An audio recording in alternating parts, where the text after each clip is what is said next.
Greetings and welcome. This happens to be the 21st in a series that began almost 2 years ago under the aegis of the International Chamber of Commerce, Sri Lanka. So the 21st webinar. And this is in association with the Daily FT here in Sri Lanka. We also have partners in Women in Management, the ACCA, then DP Education, also the MBA Alumni Association of the University of Colombo, and Salon Innovents. We just like to inform everyone that the platform that this webinar will be accessed by viewers all over the globe will be via FB or Facebook, as well as YouTube. Namely, the Salon Innovent YouTube link is now up and running, and you can be following us on that, as well as I said, on Facebook. And that will be the ICC Sri Lanka Facebook page, ACCA, then the Daily FT, as well as LNW, that's Lanka News Network. So we would like to invite all of you to view on any of those that you might select. We have sponsors in Ceylon, I beg your pardon, Capital Alliance Limited, as well as ACCA. So thank you very much to our sponsors for making this 21st webinar possible. The topic has everything to do with this country of Sri Lanka. Strategies for a Lankan economic recovery post-pandemic.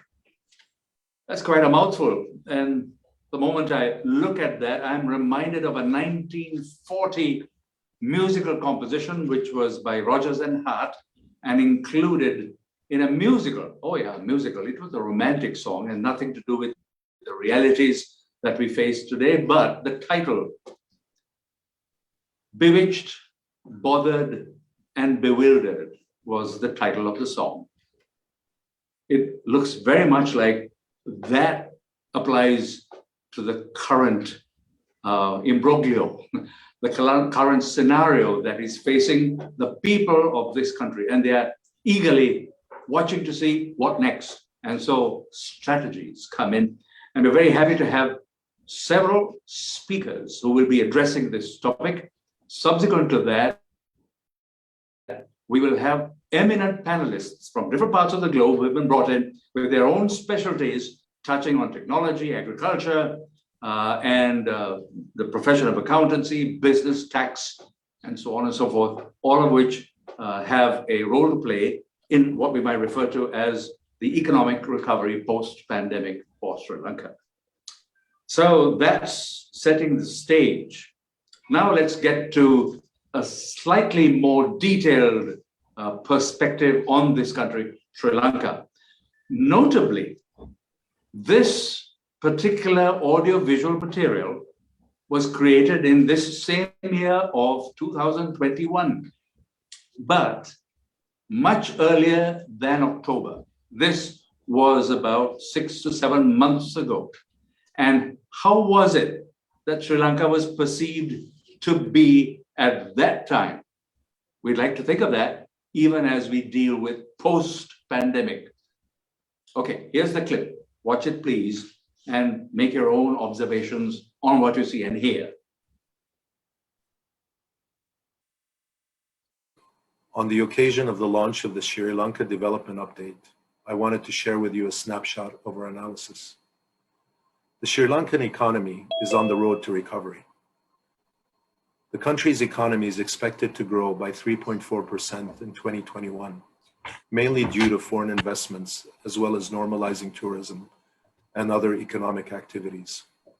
This positive outlook follows a 3.6% contraction in 2020, the worst economic downturn on record, as is the case with many countries fighting the COVID-19 pandemic. Moving forward, we face challenges. challenges. The slow global recovery, coupled with continued trade restrictions, economic scarring from the slowdown, and the high debt burden may continue to affect growth in Sri Lanka as with other countries. As Sri Lanka advances its efforts at pursuing an export-oriented growth model, it will be important to tap the full potential of private investments. This could help the country increase its competitiveness and raise growth in a sustainable way. As we move forward, it is also important to strengthen social protection systems and invest in digital technologies. This is now more critical than ever. The $3.20 poverty line rate is projected to have increased from 9.2% in 2019 to 11.7% in 2020. Job and earning losses due to the pandemic were more pronounced in urban areas and among private sector employees and informal workers. The government has acted decisively with steps such as cash transfers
key elements for economic recovery in Sri Lanka, especially from an angle of digitalization as a critical strategy based on research I've led at the Asian Development Bank until August.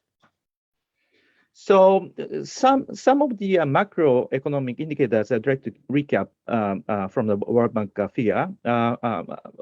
First, Delta coronavirus variant outbreak led the nationwide lockdown. So as a result, ADB downward revised GDP growth, as you can see, from 4.1% to 3.4% this year. And then next year, 3.4%, the same growth rate. And central government debt GDP growing to slightly more than 100% last year. Moreover, because of the lockdown, budget deficit is likely to be higher than expected. And also from different angle, softening in remittances, lackluster recovery in tourism, large debt repayment will constrain growth. So that's why IDB downward graded GDP growth. As for the inflation, volatile food prices, rising global oil prices and commodity prices, and also exchange rate depreciation, inflation forecast increased to 5.1% this year and 5.3% next year. And the third macroeconomic figure I listed here, current account balance to GDP ratio. During the first half of 2021, merchant trade deficit increased by 32% year on year as import outpaced export amid higher commodity prices and relaxation of some import restrictions. So current account deficit is expected to widen to 2.8% of GDP this year, 2.3% next year. In terms of critical vaccination rollouts, as of October 16, 67% at least one dose and 58% fully vaccinated. So rapid vaccination is a key to economic recovery, and risks to the outlook from a fresh pandemic outbreak and low foreign reserves and currency-related stress. So these are a quick recap of economic outlook. So according to ADB research on COVID recovery, including this book published by ADB Institute last week, we can set key strategies, three here. Number one is the revival of economic fundamentals, especially by reinvigorating tourism sector, micro, small, medium enterprises, employment, migration, remittances, social protection, achieving better fiscal sustainability. So second important strategy is to make economy and society resilient by strengthening health sector as well as other social sector by investing physical and human infrastructure. And the third important strategy is to address long-term challenges such as continuing growth and reducing poverty and inequality, addressing climate change and environmental issues, and then building disaster resilience. All of these three key strategies, I would say, or many would agree, digitalization of economy by adopting new technologies is a cross-cutting critical element to pursue these three key strategies. So indeed, digitalization has a great potential. So here, this chart shows the internet penetration rate on horizontal axis, and vertical axis is per capita spending. Internet penetration rate in Sri Lanka just before COVID-19, year 2019, was 34%. But the latest figure, actually January 2021 figure, said that more than 50% of internet penetration rate. Revenue in e-commerce, revenue in e-commerce markets is projected to reach more than 1 billion in year 2021. But the per capita market size is still rather low, only, according to my calculation, only $56 in year 2021. So in this chart, Sri Lanka is located in middle down. And actually, this means Sri Lanka has a large and growing number of users continuously, market size expanding rapidly according to before and after COVID-19 figure. And also, most importantly, we can envision immense growth opportunities for Sri Lanka by tapping these digitalization opportunities. Indeed, one of our recent ADB reports estimates if digitalization is successful in overall South Asia, digitalization can generate annual gains of GDP by more than 7%, close to 8%, trade increase almost 9% annually, and employment generation by 4% annually. So digitalization will play a key role in economic recovery in Sri Lanka.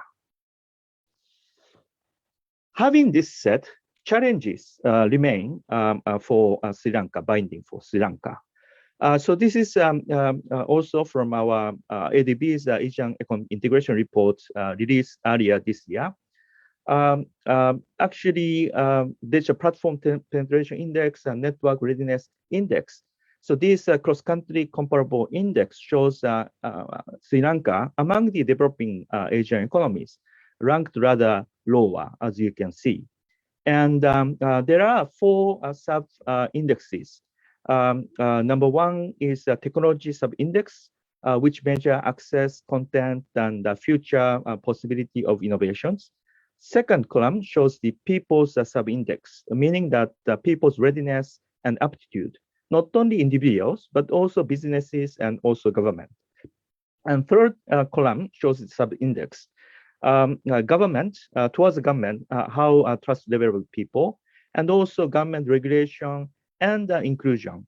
So these are captured by governance or government sub-index. And then finally, but not least, impact sub-measure captured the impact of digitalization on economic value, quality of life, and the overall contribution to SDGs. So unfortunately, latest figure, year 2020 figure, shows that Sri Lanka still have room for improvement.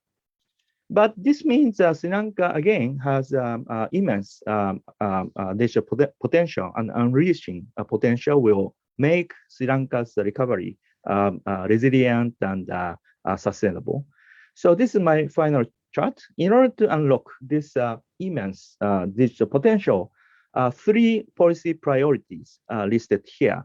Number one, affordability and accessibility to ICT infrastructure is critical to unleash digital potential.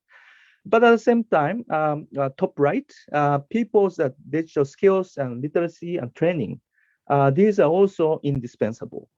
So people well-educated get the right skills to use ICT, technology, and internet. Affordable access can enable for people to get on board. Of course, for transactions, e-commerce and other type of transaction, financial settlements is critical. So a second one from the second one in left part showing e-payment availability and options. That's really one of the necessary conditions. And also, once people get connected and they can use internet, place the order and make a payment. But if logistics and delivery infrastructure binding, the overall gain will not materialize. So we shouldn't forget logistics and delivery infrastructure, basic physical infrastructure will be also this indispensable component. And also right middle, in order to make a whole ecosystem, laws and rules and regulations for data protection, cybersecurity, and also competition environment would be very, very critical. And this environment should be set properly by the government. And finally, but not least, down right, showing that government can also tap enormous gain out of a digital economy through international tax cooperation and also reallocating domestic resource mobilization. So indeed, ADB has set up international tax cooperation and domestic resource mobilization, DRM, have earlier this year, May 2021, to make this digitalization support the government operation. Admittedly, right now, government is still operating, fiscal expansion to support the economy and also poverty reduction and building up resilience. So it's not necessarily right timing to switch a gear for the government from fiscal expansion to fiscal consolidation. But in the medium term, I think digital potential should be unleashed, and part of the benefit should be captured by the government. Thank you. Thank you very much. I will stop here. Thank you very much. Thank you too, Professor Sawada. And we were able to recognize that you have placed much emphasis on the possibilities with digitalization as part of the strategy for recovery, as part of the strategy for recovery. So much there to think about. And the idea of digitalization and technology that goes with it also is something that has been of much interest to the next of our speakers. And that is Mr. Dhammika Perera, who is certainly not a stranger to many in the corporate sector in Sri Lanka. He's a very well-known figure in corporate circles of this country, a founder, chairman, and managing director of the Valuable One Group. And he has invested in a wide range of businesses, both in this country as well as overseas. And he's been very interested in management techniques a practical application of skills and knowledge with regard to management of businesses. And that has been much that he has done research on. Much research has been done by him on that subject. Now, his range of interests are very wide, but for today, his presentation, his keynote will be with regard to the topic of agriculture. I'd just like to mention that what Mr. Dhammika Perera has been doing quite a while now is planning and making arrangements for things to work out, not with wishful thinking or mumbo jumbo, but rather with an analysis of data, and also focusing on education, which has been of grave concern to him, preparing Sri Lanka to meet the realities of the future. In fact, he has published a document known as the Vision 2030. So all of such ideas are incorporated in that document. So Vision 2030 has data, has information, has analysis, and also how technology can be brought to bear in bringing all of these things together. Well, he has the possibility to explain things much better, and he will. But as I said, his focus in this presentation will be agriculture. Mr. Dhammika Perera. Thank you for inviting me for today's program. Firstly, I will explain how my journey has taken place in creating strategies to develop Sri Lanka. In 2005, I was part of the Strategic Enterprise Management Agency, SEMA, for 10 years. And I was able to get an understanding how various ministries function. Along with the experience gained at SEMA and the time I have invested since February 2005 in studying more than 70 countries and their strategies in increasing GDP per capita, published my policy book in 2019 on economic growth strategies, Sri Lanka 2030, a developed nation. Let's listen to the audiobook for the recommended action. Chapter 9, Ministry of Agriculture and Agro-Based Industry. Nation rich in prosperity.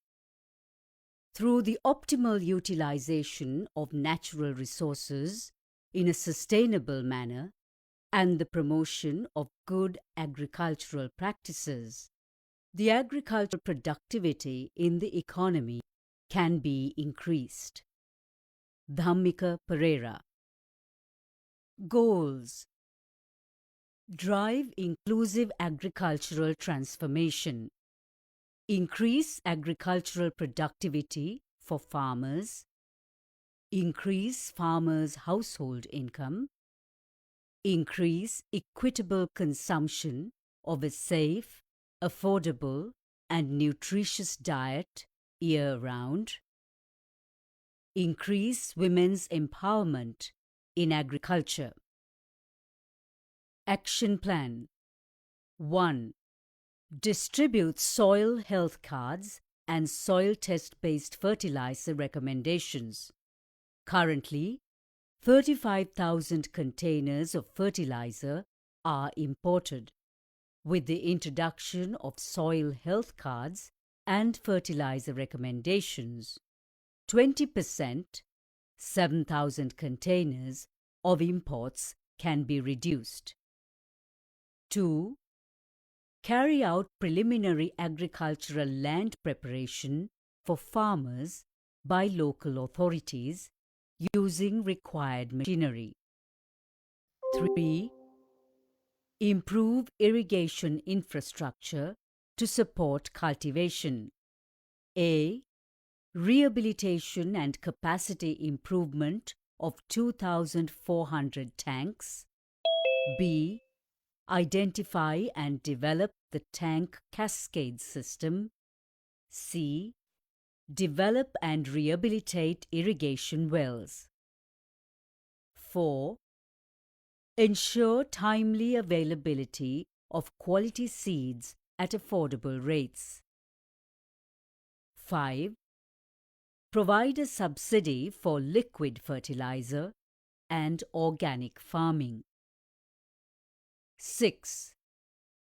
Pay the current fertilizer subsidy in cash during the drought season to cover farmers' living expenses. 7. Develop a dedicated e-commerce portal to promote and increase profitability of organic farming, thereby increasing the availability of organic produce for consumers. 8. Implement smart farming. A. Farmer crop profiling and monitoring. B. 7-day weather forecast. C. Climate-based advisory and climate-smart irrigated agriculture program. D. Fertilizer application recommendation. E. Crop stage monitoring. F. Geotagging and mapping of plots. G. Area surveys to guarantee minimum price of crops for farmers. H. Harvest predictions. I. Pest disease and advisory, timely crop advisory. J. End-to-end traceability from nursery to trade. K. Mobile crop advisory app for farmers. L. Complete mapping of crops in Sri Lanka through satellite imagery to understand the extent of cultivation and estimate production. M. Algorithm-based matchmaking between suppliers and buyers. N. Reduce agriculture wastage by predicting crop yields across the country and providing optimal storage solutions. 9. Impose 50% of the current import duty at the beginning of the planting season and the remainder at a later stage for all imported fresh produce that is locally grown. 10. Build an economic center in every district. 11. Share technical videos on crop cultivation methods on YouTube in Sinhalese and Tamil. 12. Provide daily information on crop production, input supply and marketing to farmers via the Internet. 13. Utilize domestic marketing channels and carry out advertising campaigns to promote the consumption of agricultural produce, strengthen wholesale markets, develop farmers and agricultural cooperative markets, and promote contract farming. 14. Establish a national warehousing grid to ensure necessary logistical linkages for warehousing of agricultural produce to match district-wise requirements. 15. Launch a mobile app-based system to promote the availability and rental of agro implements. 16. Assist the private sector to open 10 large-scale hybrid isolated seed gardens by providing a. Hybrid DXT coconut seeds with a yield of 120 coconuts per tree owned by government farms. B. Provide training for artificial pollination. Agriculture exports. 17. provide free landing and parking facilities for all cargo airlines at BIA Katunayaka, Palali, Trincomalee, Batticaloa, Koggala, Mattala and Digana in Kandy in order to encourage agricultural exports. 18.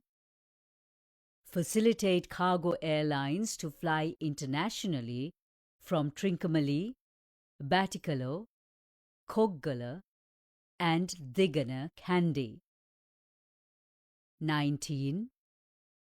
Reduce all agricultural imports and implement a predictable export and import policy. 20.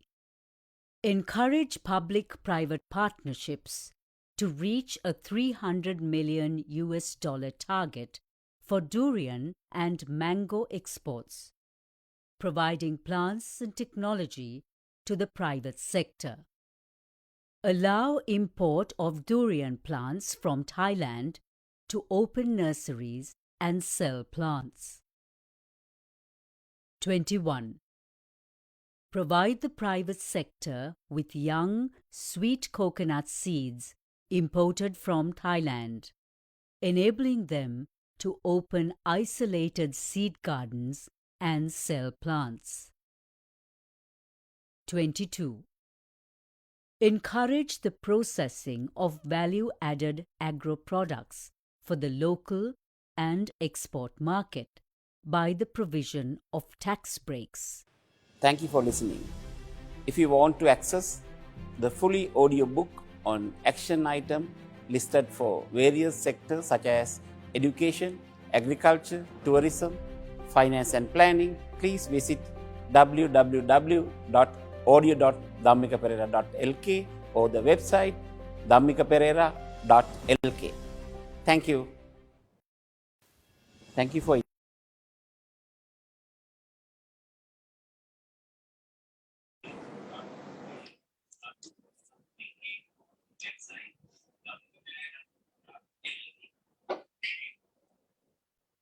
And thank you too, Mr. Dhammika Perera. Very detailed and specific, and it can't be any more strategic than that. Thank you very much. It was so lucidly presented, and we really appreciate those several points that you were able to bring forth to this audience. Which brings us now to our third speaker, and because of the inconvenience of the time factor and our speaker being located in a different time zone, it was thought prudent that the conversation will be pre-recorded, and it has been pre-recorded. The conversation is conducted with Mr. Dinesh Virakodi, who is the chairman of the ICC Sri Lanka. And our conversation is with Peter Capelli, the George W. Taylor Professor of Management at Wharton School and Director of the Wharton Center for Human Resources. And he served as a senior advisor to the Kingdom of Bahrain for employment policy in that country. And interestingly, he co-authored India Way, a book that has sold over 50 million copies at this time. So are there lessons to be learned by Sri Lanka from the experience of India? Well, that's a good question, and we might find the answer. And did corporate India have to respond all on its own and rally round and rally forth while the government was asleep? Well, listen up very, very carefully to this conversation with Dinesh Virakodi and Mr. Capelli. Welcome, Professor Peter. We are very fortunate to have you joining on this program. I'm going to keep it brief up front to get the best out of these 12 minutes. So my first question to you is, you co-authored one of the world's bestsellers, The India Way.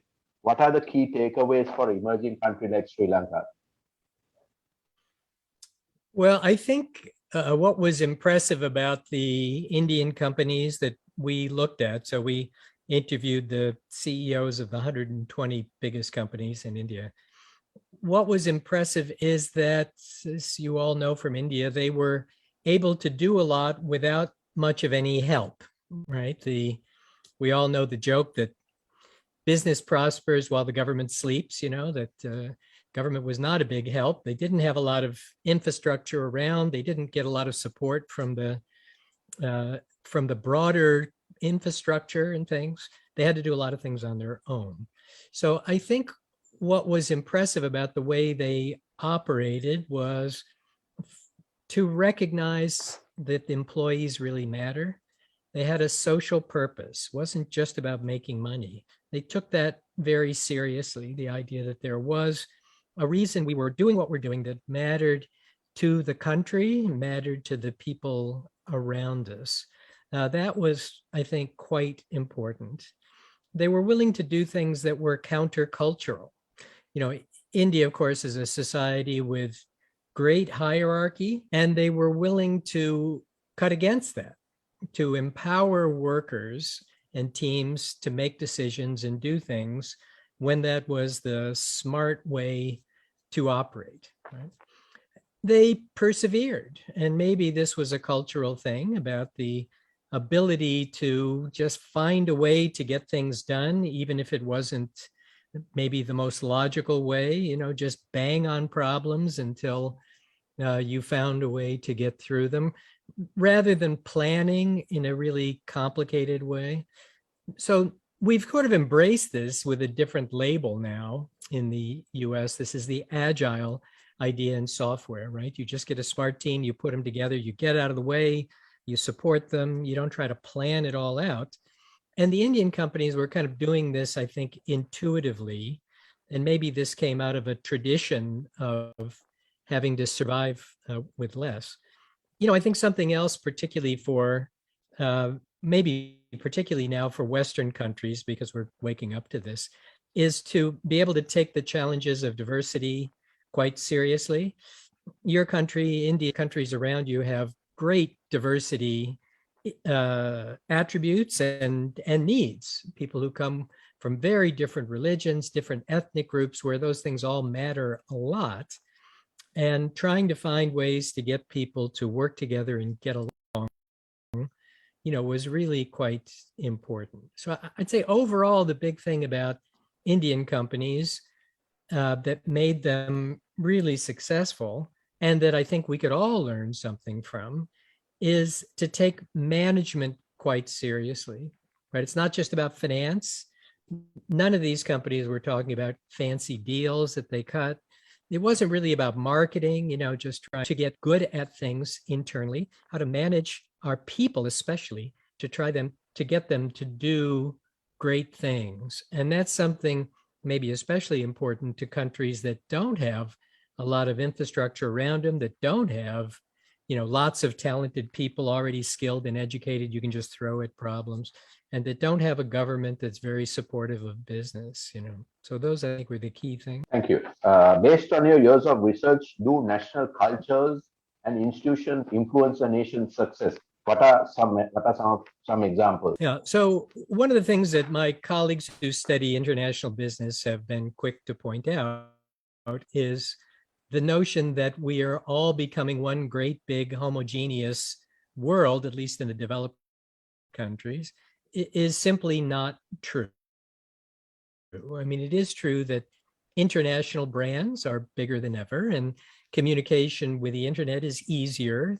That's certainly true, but it's still the case that trade across countries is not nearly as big as we think, particularly in the developed countries. People don't move quite as much as we think. We forget that around World War II and before then, there were no passports. People used to come, and that countries really matter. And because countries matter for business success, that people in the country have matters. And the obvious reason for this is, if you think the culture of your business, which is incompatible with the people in it, if you were all raised in a country with a particular set of values, and you want to have a culture in your business that is different from that, you're just fighting it the whole time. It's going to be quite difficult to do. So, you can see around the world, different parts of the world have different cultures, national cultures. Israel has been a very individualistic country, and even more so than the US on most of these measures. And, it's, the big Asian economic powers like Japan and Korea have been particularly good at organizational performance, companies where everyone is aligned and work hard. And if you look at the different European countries, they have traditions and cultures that make them good at particular industries. The food industry is becoming, it has been in France. Design issues are very important in countries like Denmark. So the reason they have these competencies at least stems from their history and the culture and what your workforce was brought up with, because they bring that into the companies where they work. For example, India has that in building that. Yeah, so I think we would say that India has a kind of mixed talent pool. If you compare the two great powers in your region, China and India, right? We saw that China, of course, where the government is so important to business, made a huge push toward what we might call mid-level skills. It wasn't higher education, but it was getting everybody sort of, reasonably well, much better at getting a few people really highly educated. The best universities in India are terrific, and the graduates, compete everywhere. So India was really good at having lots of engineering talent, at least initially. The problem that India ran into at the high end now is those institutions that are great in India for education are quite small. Compared to a university engineering school, take the US, for example, the University of Illinois has 40,000 students, right? Which is bigger than all the Indian institutes of technology put together. So the problem that Indian companies had to deal with was how to get a group of people who were pretty well educated, but not in the fields where they needed them, how to get those people up to speed in fields like IT very quickly. And they have been very good at that, taking biology students and English students and history majors and turning them into IT people in the space of a few months, right? And they've done that with systematic training that is kind of mimicked a little bit on campuses what goes on in universities. So they've been really good at that, and they've spent a lot of time and money trying to do it. I know Wharton does a lot of research. What are some of the key lessons for pandemic for HR? Well, the issue about the pandemic, of course, is it's still going on, or beginning to change a little bit. I'd say the big lesson that we should take away from this is in the office context seemed to survive and do okay when people were working remotely. That's the big punchline. The reason for that seems to be because employers trusted their workers and gave them control over when they could work and how they could get things done. Recording in progress. And this is a kind of counter to a persistent and kind of resistant trend in much of management that believes Recording that you can't stopped. trust your workers. You have to watch them all the time. Unless you stand over them and try to make them do things, they won't get them done. And we see, even though this succeeded for most companies, we see still this lack of trust. And we see it in the form of what we call now tattleware. Tattleware is the software to try to monitor your remote workers and make sure they're always at their desk and they're always working, which defeats the purpose for being home for most people, right? Which is the ability to go talk to your kids, start them on their homework, let the dog in, get back to your office or your desk, work later if you need to in order to get things done, right? It just doesn't work, this micromanaging. I mean, we've known it for decades. It doesn't work. And yet many people in business just believe it. It is an ideology. It's not evidence-based for them. So I'd say the biggest lesson is just to remind people that you really can empower people and you really can trust them. You have to create a context where they care about what they're doing and they know there are consequences if they don't do a good job. But if you do that, they can get the work done. You don't have to micromanage them. They'll be happier. The productivity will probably be better. The quality will be better for sure. I'd say that's the biggest lesson from this. Professor, what are the skills, industries, and services that will drive the next wave of growth post-pandemic? You know, I think we have struggled with that question forever. Right? The U.S. government, in particular, had been placing bets for generations. You know, that says we will need these skills in a few years. We will need, and it's always proved wrong. So it is very difficult, you know, to say what those skills will be. Even if you say something like, you know, IT skills are important. You know, the problem there is even though IT becomes more important, it also can do things with IT and computer systems that it would have taken sophisticated programmers. So, you know, using IT isn't necessarily the same thing as needing IT skills. So I think that one's kind of a myth. I think if you know, my best guess as to what the future looks like is that it will look like the past, only more so. And that is trends that have been underway for a while are the big ones. And they're the ones that are likely to matter. Occasionally, there are things that really shake us out of our direction, like the pandemic, like the global recession, the Great Recession in 2009, completely unpredictable. It's difficult to imagine how you would prepare or try to anticipate those things. So the things that have been underway for a while in the workforce are, you know, the ability to manage people becomes more important, I think. We understand that interpersonal skills really matter. We've always known that, but a lot of this is just working its way down to the average employer, let's say. We've always known those things matter a lot. Being able to solve problems on your own seems to be working better. The move away from bureaucracy toward teams, those things are probably going to continue. So if you wanted to bet on something, I would bet on those changes which are already underway. They're likely to continue for a while. So thank you very much for taking time out to talk to us. It was a pleasure talking to you. And I look forward to rereading your book, The India Way. Good. Because I was looking for it in my library. Thank you. Thanks a lot. Good. Thank you. My pleasure. Thank you.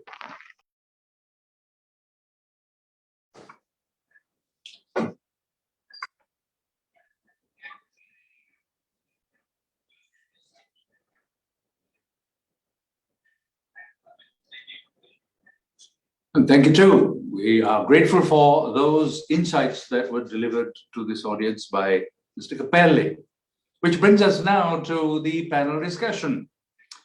Now, we have 9 panelists who have been invited to be part of these proceedings, and I am happy to introduce them by name. And thereafter, I will also introduce the first of moderators who will conduct the first portion of this question and answer session. And then thereafter, there will be a change, and we will have the chairman of ICC Sri Lanka, Mr. Dinesh Virakuri, taking over a little later. So we have different areas that come in as the range of interest with regard to the panelists. From taxation, or the subject of taxation comes into play here with Mr. Dhuminda Pulangamo, who is a partner with Ernst & Young.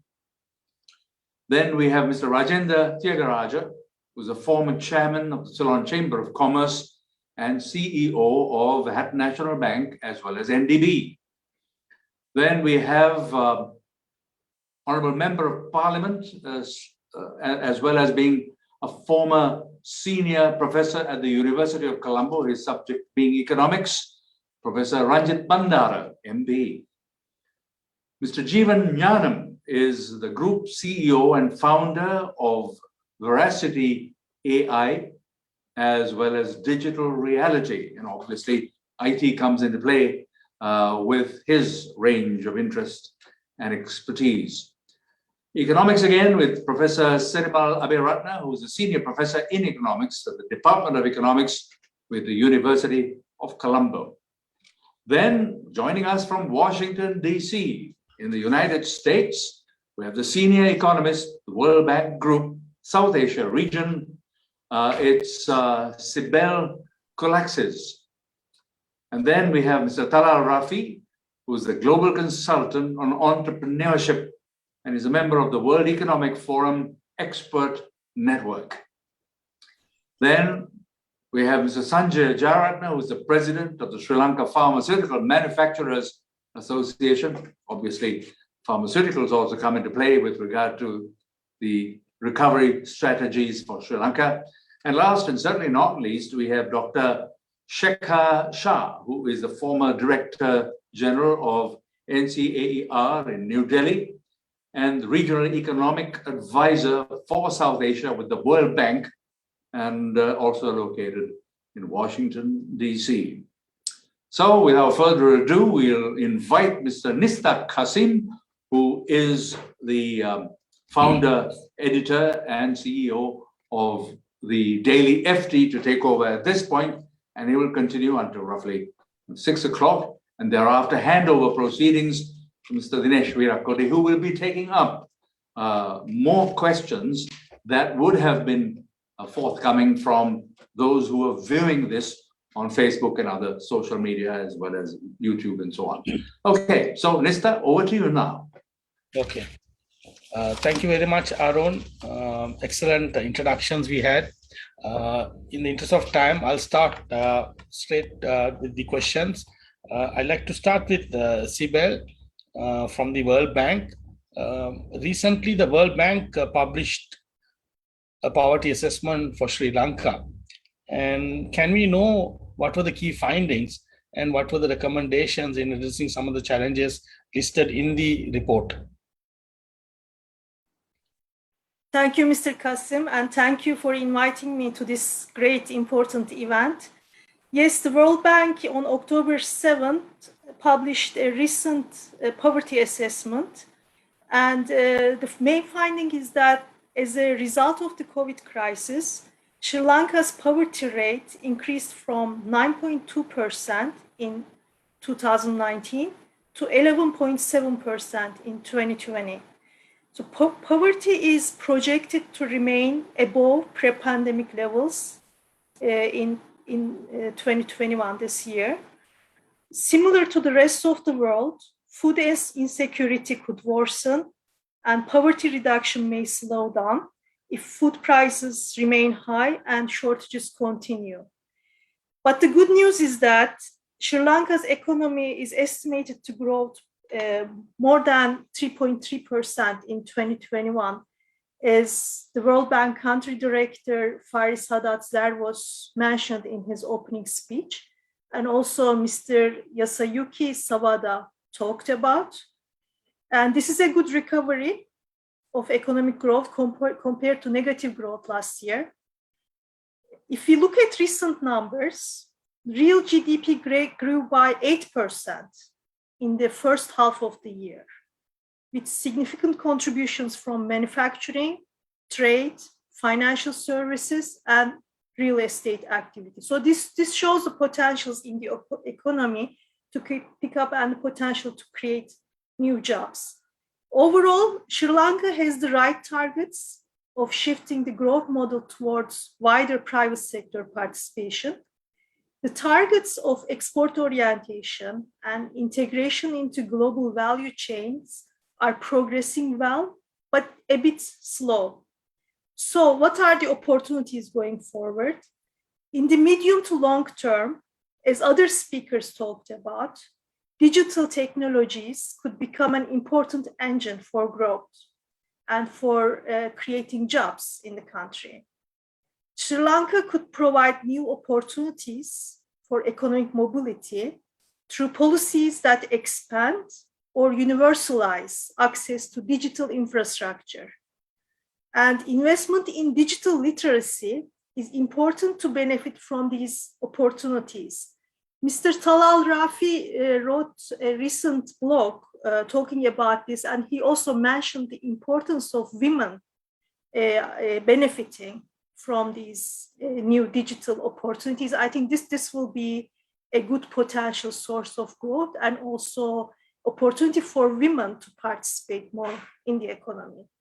So the pandemic has brought disruptions to education. So the focus should be on human capital gains, which the government is already following up on this, and targeted policies to reduce gaps in equity would help realize growth prospects.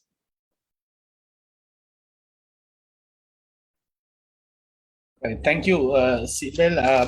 I will also have a follow-up question because we understand that you plan to leave early for some other urgent engagement. Can you tell us about what's the World Bank support for managing the COVID? What specific initiatives you all have supported, and what can Sri Lanka expect going forward in terms of the post-COVID support? Sure. The World Bank Group is supporting Sri Lanka's development for over 6 decades. We are a good partner. And the bank is supporting the government's efforts to prevent, detect, and also to respond to the pandemic and strengthen the public health preparedness. So the bank is involved in different areas under the crisis. In April 2020, the World Bank responded immediately to the crisis with an emergency project of $129 million. Later, this was topped with additional $89 million for financing to provide cash transfers to the vulnerable people. So this is under the social protection and social safety nets agenda. And also additional $81 million to support procurement and deployment of the vaccines. The World Bank collaborates closely with the government of Sri Lanka to align the existing portfolio with government priorities. Currently, we have 19 projects in the country with total commitments of $2.7 billion. Majority of these commitments are for sustainable development and infrastructure, including urban, climate resilience, agriculture, environment, transport, and water sectors. And we already listened a great speech about the potentials in agriculture sector. And this is an area, a sector of the economy that the World Bank is supporting. We also provide analytical work, policy advice, and technical assistance. This includes advisory work on investment policy, business environment, and we provide technical support for public financial management. In addition, we have diagnostics of the energy sector and urban transport infrastructure. And through these diagnostics and analytical work, we provide perspectives to support economic development to the government. Very much, Sibel. I hope if you can stay on, there'll be some questions to take. Otherwise, thank you very much for your time as well as insights. I'll move on to Dr. Shah, again from the World Bank, Washington, DC. Dr. Shah, okay, thank you. Dr. Shah, Sri Lanka, there's been talk about a middle income trap, and what should Sri Lanka be mindful of in rebuilding its economy in that context as well as from a post-pandemic context? Thank you, Mr. Qasim. I should clarify that I'm a former World Bank staff member. I'm no longer with the World Bank. Indeed, my last work was as the Director General of NCER in New Delhi. I think there's a bit of confusion in many conversations about the impact of the pandemic on middle-income countries such as Sri Lanka and the prospects for how countries can avert the middle income trap. They're not exactly the same thing. And so it's worth thinking about a little bit what the middle income trap is. It's when countries that have depended on low wage labor are not in a position, once they have accrued the benefits of that particular resource that they have, in competing with the rest of the world, simply because they don't have the capabilities to innovate, they don't have the capabilities to manage people, to be competitive with the more advanced countries of the world. And we've seen this phenomenon of the middle income trap most prominently in Latin America, but also in some parts of Asia and the rest of the world. And certainly, I think one can think about Sri Lanka being in or in and out of a middle income trap situation in the years prior to the pandemic, with the kind of low growth rates of maybe 3% or less that we've seen, 3-2 in the last couple of years. The pandemic, of course, has hit all countries, but the middle income countries in particular, and so this is the second part of your question, the middle income countries are in a very peculiar position.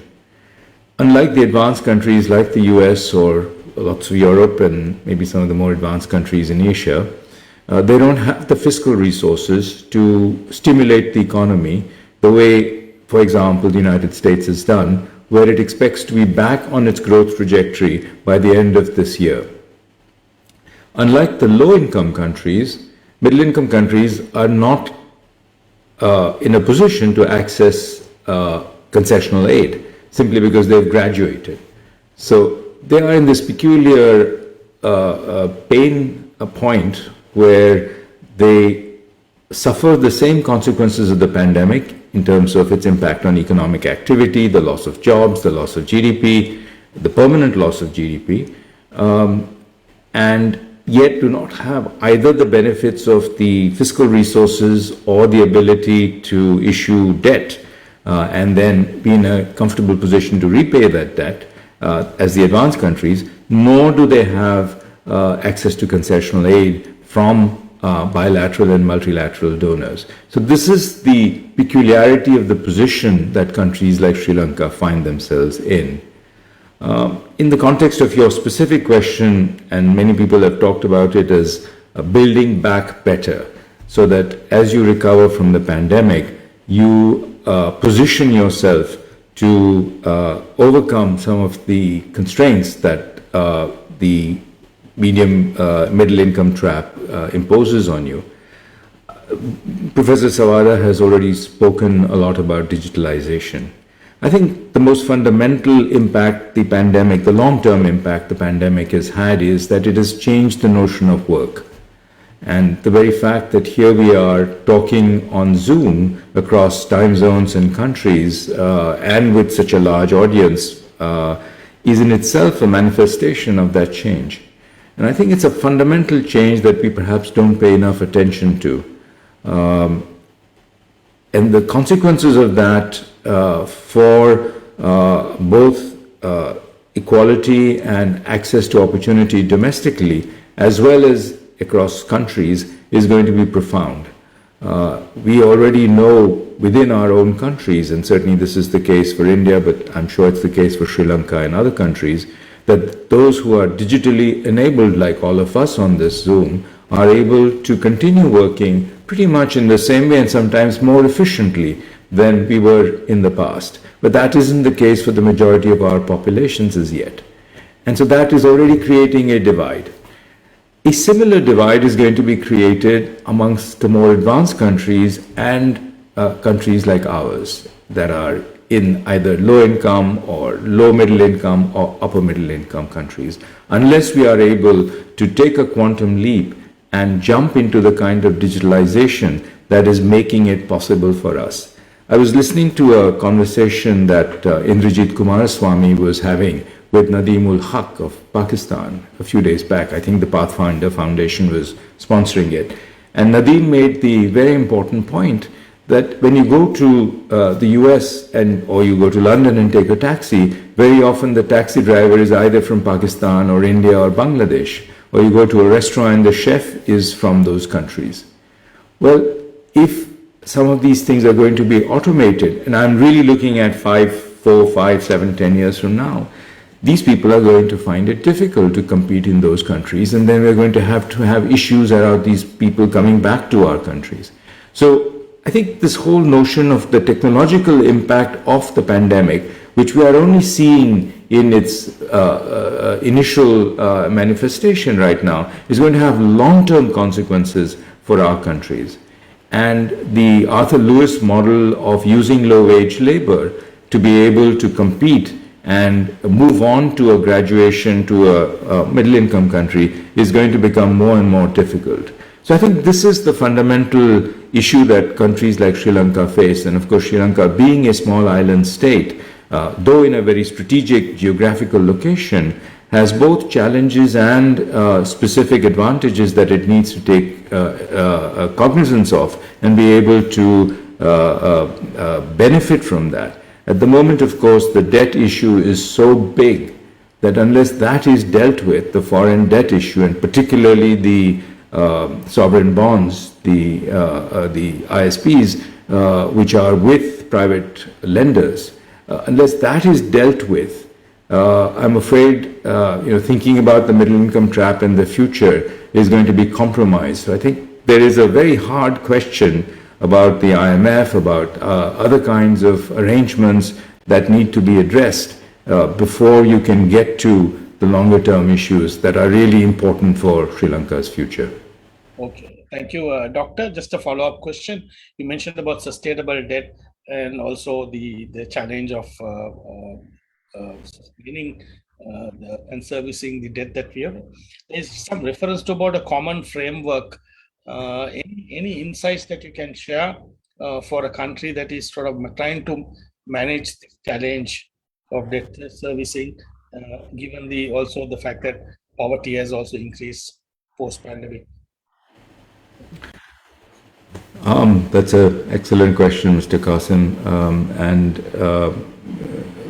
Sri Lanka is in a difficult position on its debt with $4.5 billion worth of debt to be repaid annually for some time. The common framework actually is something that I believe, from my understanding of it, the G20 has put together. And that framework for debt treatments has a prerequisite that the country that is requesting access to that framework must be in an IMF program. So that there is a prerequisite, from my understanding, and we've had only 3 countries, or I last saw only 3 countries, very low-income countries, who are already in line to access that debt treatment. So that is going to be the first issue that I think Sri Lanka is going to have to grapple with, and the central bank and the political leadership is going to have to grapple with. Do we go to the IMF or not?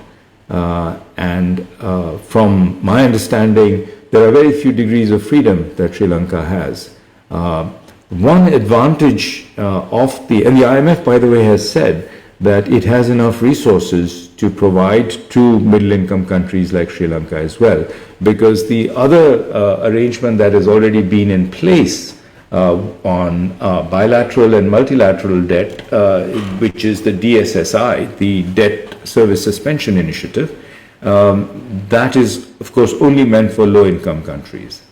The one advantage of the common framework is that it requires private lenders also to be providing the same favorable treatment to the countries receiving access to this common debt framework.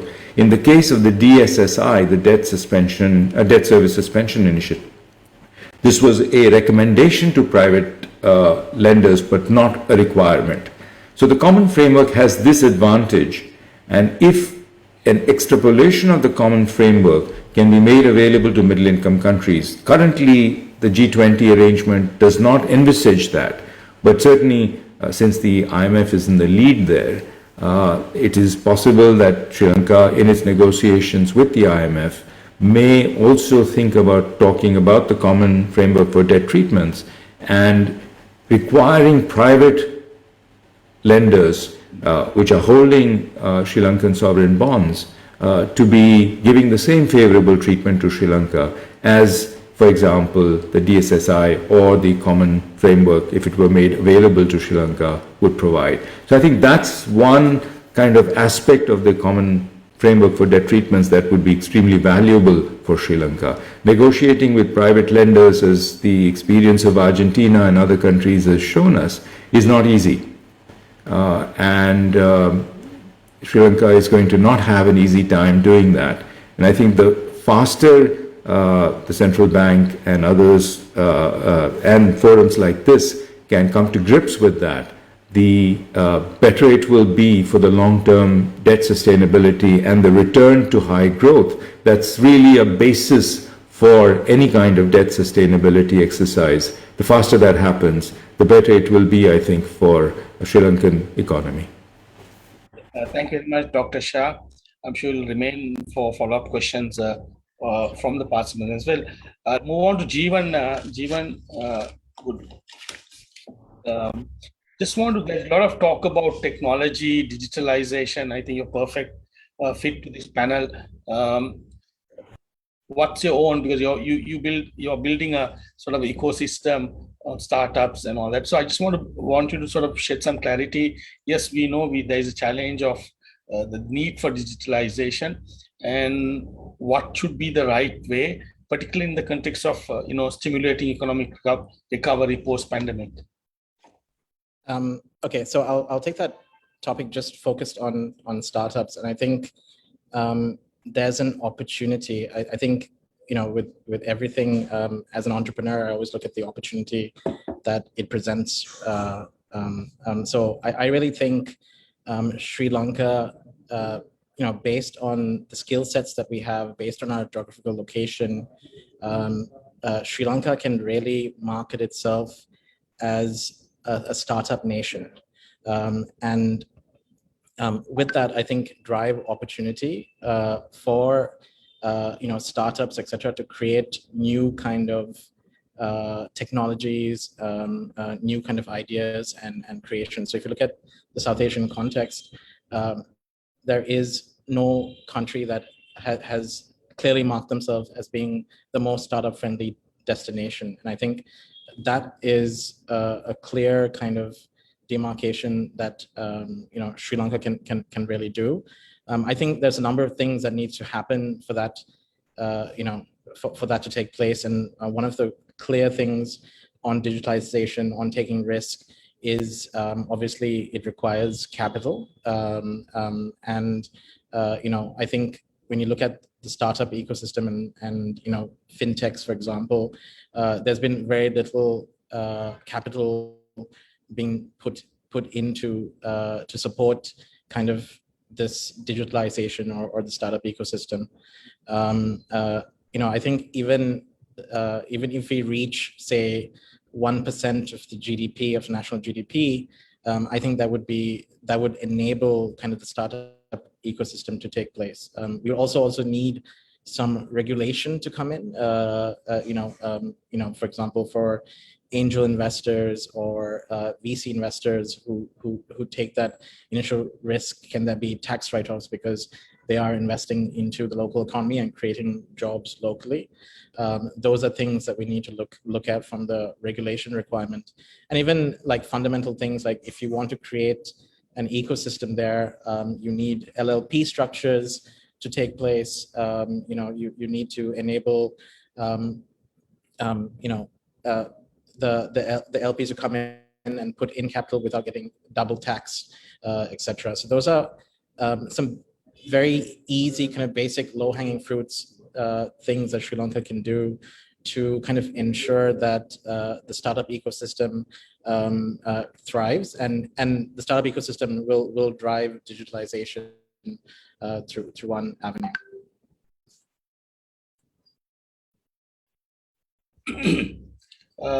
Yes, I think this you spoke about just going back on this ADB survey that was talking about.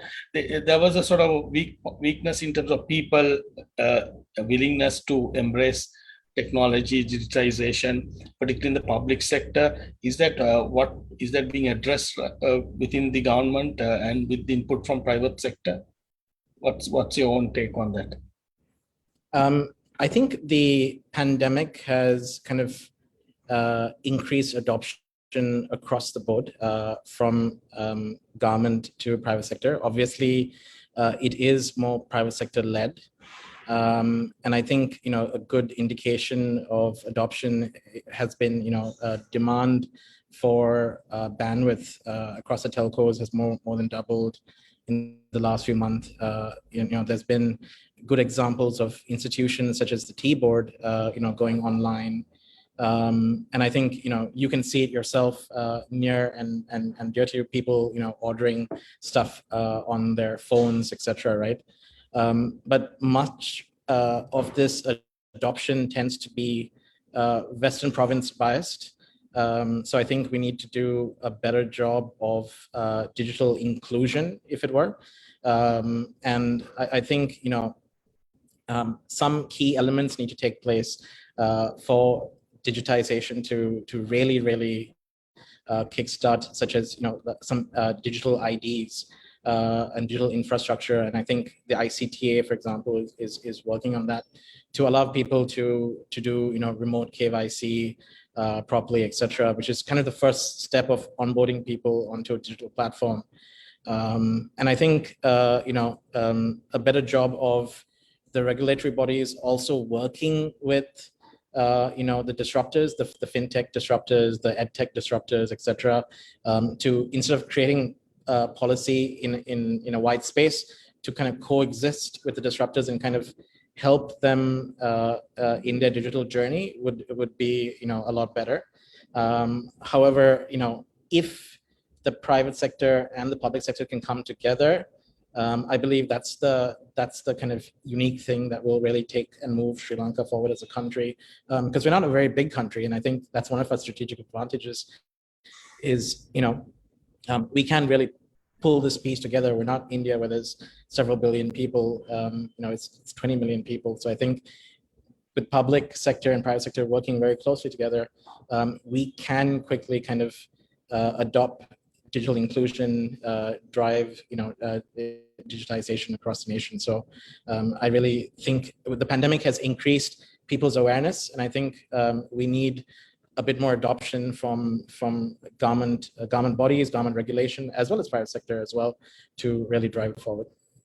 Okay, thanks. A quick last question, Jeevan. You mentioned about incentivizing the startup hub nation. There is a tendency to think that the IT sector is anyway already supported through favorable tax. And given the challenge of fiscal challenges, you think government will be, what would be the case for government to extend more tax support for your startup nation? Well, I think if you look at the IT strategy, right, it's really driven by a couple of things. So the plan is to reach 5 billion by 2022. Obviously, one of the main things to do that is really drive skill sets. And I'm not talking about typical skill sets, right? If you take the number of graduates coming out of our education system, out of the 40,000, only 9,000 enter the IT, are considered IT kind of ready. And if we want to reach that 5,000, that 5 billion number in 2022, there's a huge kind of skills gap that needs to take place, right? And I think investment in that skill set is one of the strategies kind of driving that. Another strategy to really reach, so I mean, if the government doesn't have to look at, in giving favorable terms to IT necessarily, but they need to support people to learn the new skills, right? You know, I think it was spoken about quite a bit in this forum. You need to help people get digitization skills and education skills. And I think that's, if that happens, maybe without supporting necessarily IT companies, I think that'll automatically drive, because the IT companies' strategy are based on the resources that we have available, right? And I think if a strategy around that can be enabled, I think automatically IT companies will get better, because the number of, we need more data scientists, we need more people who understand robotics, we need a lot more of the higher end skills if we want to reach that 5 billion goal by, you know, in the next few years. And I really think that probably is the most important thing that we can focus on, is the education and, you know, going forward. The other thing, you know, we will reach maybe 3 billion, 4 billion in export numbers, maybe if we get those skill sets right, but there's another 1 billion, 2 billion that we have to bridge by building products and IP. And that comes from, you know, capital coming into the ecosystem, that comes from, you know, new ideas being, and providing, you know, very much as you said, Nisha, the ecosystem to enable people to come up. Being, you know, a startup here since there hasn't been kind of air to breathe, if you were, right? Because they've gone from, you know, that into kind of political situations, and then, you know, obviously the pandemic, etc. So there hasn't been space to really maneuver and kind of and come out for startups. And I think the ecosystem and that kind of environment needs to be created by economic policy, by regulation, by private sector getting engaged, etc. So all of that needs to happen to really then reach that 1 billion, that additional 1 billion. And I mean, the government needs to look at that and say, is that important for them? Obviously, it should be. Okay, thanks, Jeevan, for your time and insights. I'll move on to other two private sector leaders. Maybe start with Mr. Tyagaraja as to what would be your suggestion in terms of how can Sri Lanka fast track economic recovery post pandemic, and then I'll move on, particularly with reference to tourism sector as one of the targeted to revival. Thank you, Nisha.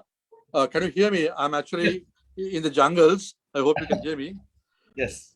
Okay, so regarding the tourism-related revival, I have three suggestions.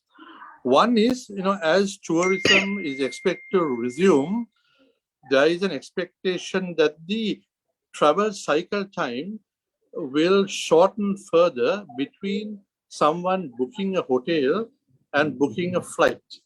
As a result of that, there is going to be an increased pressure put on the whole series of service providers in the travel and hotel trade to get themselves ramped up to provide that same quality user experience.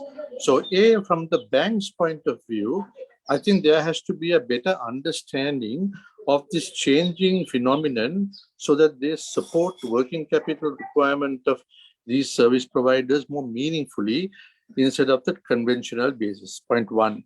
Secondly, it is also expected, or researchers said, that the millennials and Gen Z ecosystem is expected to lead the travel revival in this whole process. Now, Gen Z and millennials tend to use smartphones much more than anybody else. And they also use a lot of social media in tracking user experiences and getting references. Just as an example, my niece, 21-year-old niece, who is coming from Melbourne for a wedding here, already had done research on the top 3, from hairdressers to sari drapers to God knows what. And much to the shock of my wife, who thought it was by word of mouth reference, no, it had come through the social media. So what's probably going to happen is this sort of informed new generation of travelers are going to also expect more contactless type payment solutions, also contactless type solutions in transacting as part of their travel experience. So I think the industry in Sri Lanka, including the banks and financial providers, need to ramp up to meet that expectation.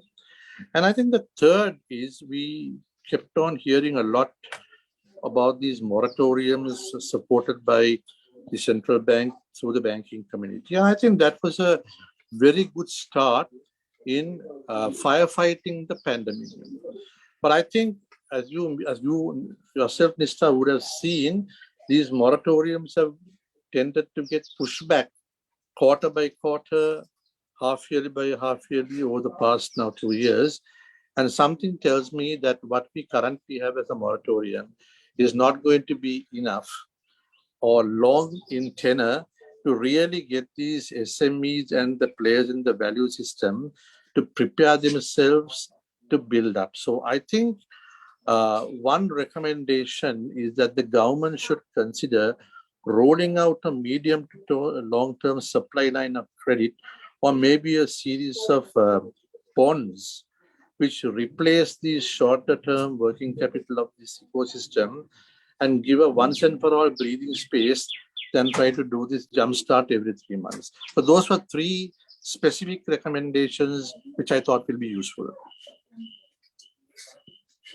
I'll come back to you, Rajendra. I'll just move on to Dhuminder. Given the challenge of revenue as well as foreign exchange, I want you to sort of shed some insight in terms of the what best way to drive investments, particularly foreign direct investments, and what is there any room to offer tax incentives going forward? If not, what would be the best way to attract FDIs? Yeah, so thank you, Nista, and thank you for the International Chamber of Commerce for inviting me. Can you hear me, Nista? Yes. Can hear you. Right. Yeah. So I think one speaker, or I think yourself, mentioned a little while ago about the fiscal deficit. I think all of us know that the current revenue collection of the country is far below the budget revenue, and the space to increase that is getting limited because economic activity in certain areas have come down, especially on the import front. We have hardly any income that we collect at the import point because of the significant drop in imports as a result of the foreign currency situation we are facing and the restrictions imposed. Then the motor vehicle trade, the domestic motor vehicle trade, leasing industry, all that have got restricted because of the current situation of the country. There's hardly any income coming to the government and to the people from tourism. So like that, so many sectors have got affected. And on top of that, as all of us know, in December 19, after his government took office, they offered very lucrative tax concessions. Of course, done with good intentions because there was no COVID at that time. And they felt that the fiscal consolidation that happened in the last 5 years restricted the economy, and therefore they need to give more concessions. So with that, I mean, this discussion we have had in the past, substantial tax concessions were granted. Cooperating, I don't think there's any developing country that has a corporate income tax a maximum of 24%. Personal income tax at 18%. Manufacturing sector is at 18%. The SME sector is at 14%. All foreign exchange earnings other than export of goods is exempted, from IT to professional services to dividends to any form of foreign income is exempted. And exports at 14%. Indirect exports at 14%. If you take the economy, bulk of the sector, in my view, in my experience, is operating at about 18% maximum tax rate. And on top of that, Nista, when you take the investment incentives like capital allowances, enhanced capital allowances, all those things you add, you might end up even below 18%. So I think Sri Lanka has given as much concessions as possible, in my view. A, to encourage foreign investment. B, to encourage domestic investment. For capital formation, for reinvestment, all incentives have been given by successive governments, actually, not only this government. We had the BOI regime from 1977. Then we have the Strategic Development Projects Act, which gives very generous tax concessions running up to 15 years, in fact, for some other infrastructure projects like the harbors, etc. So I think the necessary tax concessions have been granted to drive investment, to encourage foreign investment, to encourage domestic investment. So I think taxation, in my view, is not the only criteria indirectly for investment, as you and I have discussed this before also. And also our VAT is 8%, 8% VAT rate is very, very low compared to the region. So I don't think the government has any space to do any more concessions in terms of looking at their fiscal deficit. So I think the investments, if you look at on the tax side, I mean, if at all reforms they want to do, it will be on the compliance and enforcement. Because the compliance levels are inadequate, in my view. The enforcement is inadequate. And as a result, we don't have a large revenue base to tax from. Of course, a lot of people are below the tax threshold, but even who are above the tax threshold, I think if the compliance levels can be increased voluntarily as well as enforcement, if the administration can be made more efficient, then I think the revenue collection can increase and there may be space to give some concession. But I think without that, I can't see the government any space. But even if the government revenue collection was good, I think still the concessions are good enough to attract investments.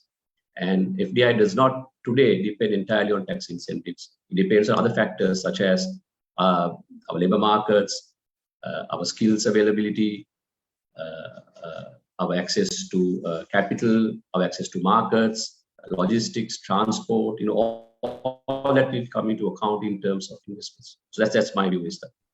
Okay, thank you. Thank you, Dhammika. I'll come back to you. I move on to Professor Bandara, who I've been sorry for keeping waiting for some time. Professor Bandara, there were lots of discussions about debt sustainability, low GDP growth. I know it's the government differs from the focus of some of the multilateral institutions. How confident, in your view, is government in overcoming the challenge of debt servicing, the fiscal deficit with the upcoming budget, and also ensuring there is economic recovery faster than what would take longer in terms of in a pandemic situation? I think this is a situation where we could stand strong as a country. And I'm quite confident that we have a will. And of course, we are also ready and focused to deal with all these challenges. Now, many felt that we will default internationally. But of course, so far we have been able to pay over $2 billion.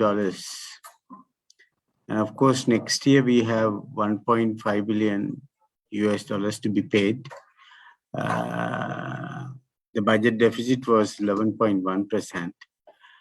And hopefully this year it may not be that bad as we have started recovering ourselves. Let's see how the budget will be presented by the Honorable Minister of Finance. People are quite optimistic, and you know very well the industry, commerce has taken it quite positively. And we also have recognized the challenges, and we accept the fact that the shape is a little bad than that of many may believe. That we have to pay the salaries for 1.6 million public servants and the pensioners and some of the beneficiaries. Still, the expenses are numerous, and you can't cut down for two reasons. One is those expenses should be there. The other reason is that which are very politically sensitive. Professor, sorry to interrupt you. Can you switch on the video? I have. All right. Okay. You can't be seen. That's it. Let me get some technical advice. You can continue. You can continue. Yeah. Sorry.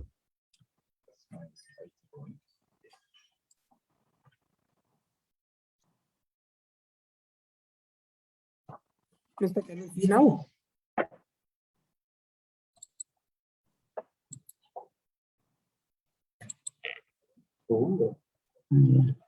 Mr. Can you see Professor Banna now?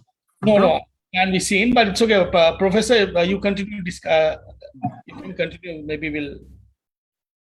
Having recognized the challenges, yes, and of course the strength, what we have, I'm pretty sure that we definitely be able to make a difference the years to come.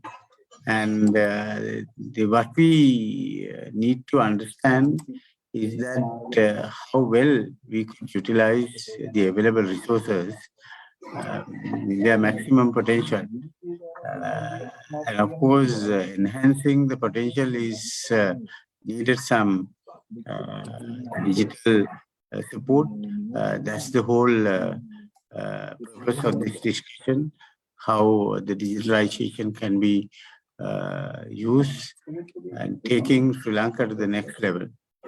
And I'm quite sure that the industry and commerce has taken this as a serious opportunity to look for innovative options to cut down the cost of operation and expand the margins, and also to diversify their business in order to reduce the risk.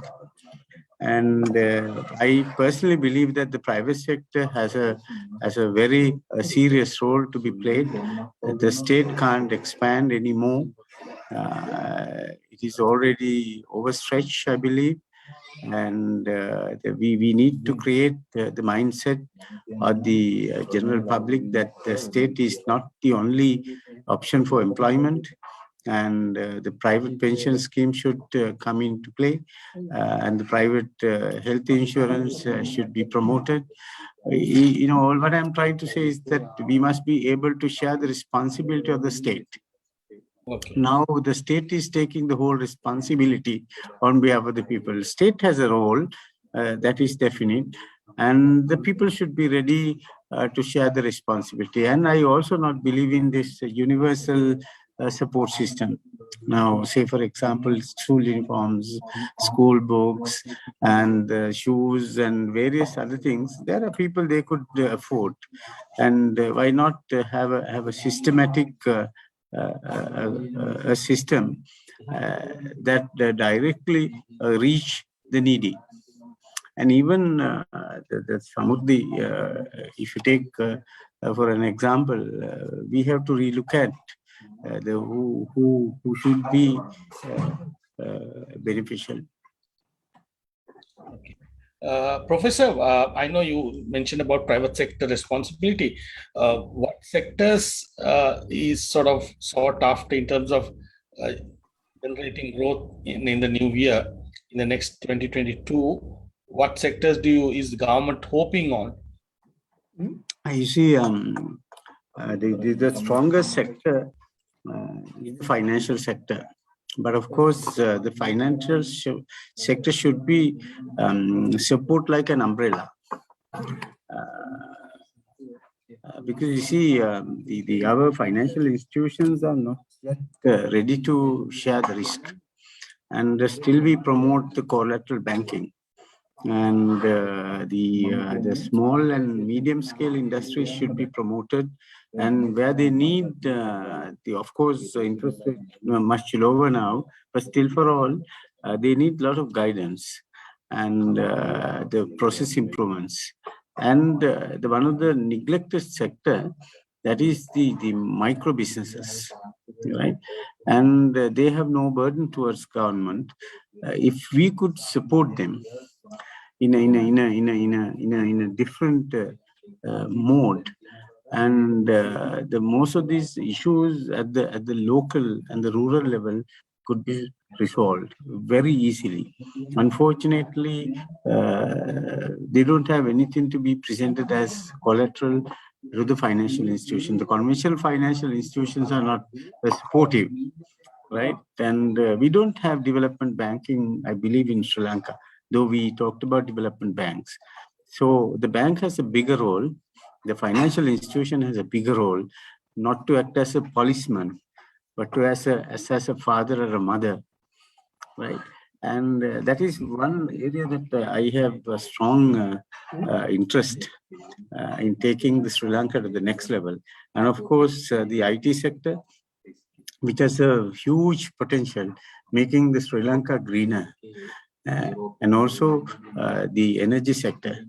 The Sri Lanka can utilize the vast amount of potential to capture the green energy, which we have not been able to do so far. Still, we are relying on diesel and the other environmentally harmful materials. Okay, right. Thank you, Professor. We'll come back to you with a follow-up question, particularly on the financial side. I'll move on to our two young panelists, Sanjay, in terms of, and Talal, the two remaining panelists. Sanjay, there's so much talk about FDI, and also you're coming from a sector that is, there is a trust sector on the part of the government. How can the pharmaceutical sector attract FDIs, and do we have the scale that they look for? If not, what is the other attraction from your perspective? Hi, Nista. Thank you for inviting me here. About pharmaceutical sector attracting FDI, first of all, about having scale here, we don't have, whether we have scale in Sri Lanka, no, we don't. We only have 21 million people, unlike China or India or whatever. But we can certainly make use of the geopolitical issues going on at the moment, because we understand that most of the pharmaceuticals, including the ingredients, including the raw materials needed for pharmaceuticals, that is active pharmaceutical ingredients, are currently made only in 2 countries max. So since it is only made in 2 countries, a lot of pharmaceutical manufacturers from Europe and all other places, even in USA, are looking to take other supply channels other than these 2 or 3 countries max. So we can certainly make use of that, and this is the right time, because we saw there were a lot of supply chain issues with China when the pandemic started, and even with India and so many other places. So this is the right time for us to start and capitalize on this. And the number 2 is, we have now, BOI have started a special pharmaceutical zone in Hambantota, and they are offering 10-year tax holiday, which is very attractive compared to other countries. So taking all these into consideration, I think this is the right time for us to attract FDI in terms of pharmaceuticals. Have you seen, do you see local interests being focused on, given the support, or do you see collaboration taking place on the pharmaceutical manufacturing? There is local interest, because we also, in 2014, buyback guarantees were given to about 15 companies in Sri Lanka. So with that, at that time, we were manufacturing only about 15 products. And right now we are manufacturing about 120 products in Sri Lanka, which is a good development. And some of these companies are getting ready to export in terms of to European Union and to East Asian countries and so on. So there is local interest in this as well. But only thing is to put up a pharmaceutical plant and to start export. So it's a highly regulated market and highly regulated product. It takes minimum 3 to 4 years. So whether a lot of local companies are interested in this to wait to this much time to export is questionable, but there is local interest as well. Thanks, Sanjay. We'll come back to you. Moving on to Talal. Thanks, Talal, for waiting to be posed with a question. Talal, what would there was so much of reference to how to stimulate growth and private sector role being sort of sought after. What role can entrepreneurship play in an economic recovery process? Do you feel that the conditions are right? If not, what needs to be done? Thanks a lot, Mr. for having me. No problem. And just talking about entrepreneurship and how important it is, before I go into like what can be done, I'll talk about like why it is quite necessary. So a few points, though there I can go on for a lot, but the first thing is that we have an extremely low rate of entrepreneurs, only 3%. So when you compare to Bangladesh, it's 12%, Vietnam, 19%.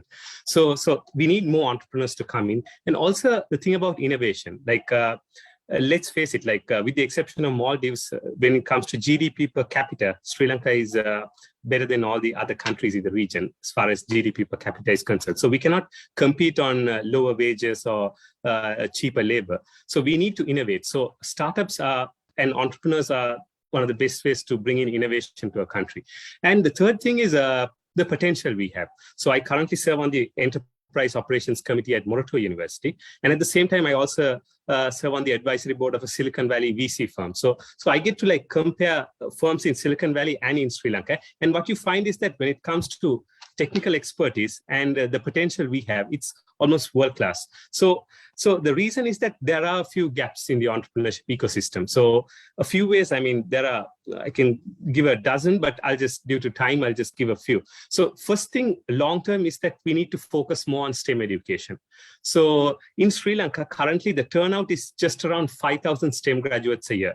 So, and out of the 5,000, 1,000 leave the country. So we are only left with 4,000. So when you look at India, the STEM graduates coming out are 2.6 million.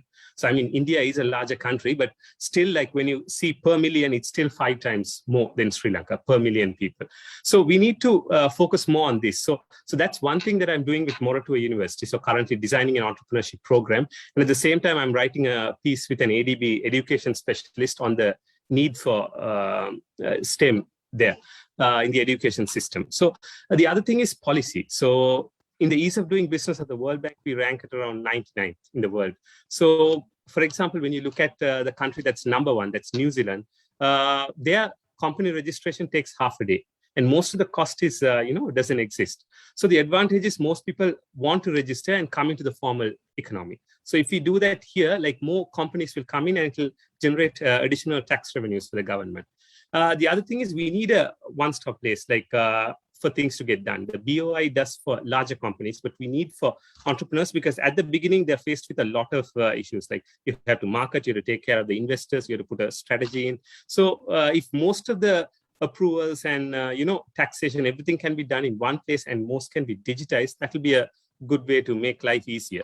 And also things like, when I speak to entrepreneurship specialists globally also, and we find that this in Silicon Valley, because there is a lower amount of STEM graduates in the country, there is this less of a supply of these highly skilled workers. So one, we need to have highly skilled visas so we can get from outside, probably India or other countries. And the other thing is we need to encourage more sweat equity.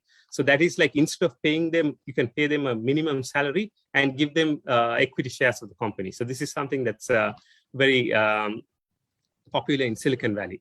And last thing I would say is touch on female entrepreneurship. As Sibel mentioned, Sibel and I co-wrote a piece on this for the World Bank.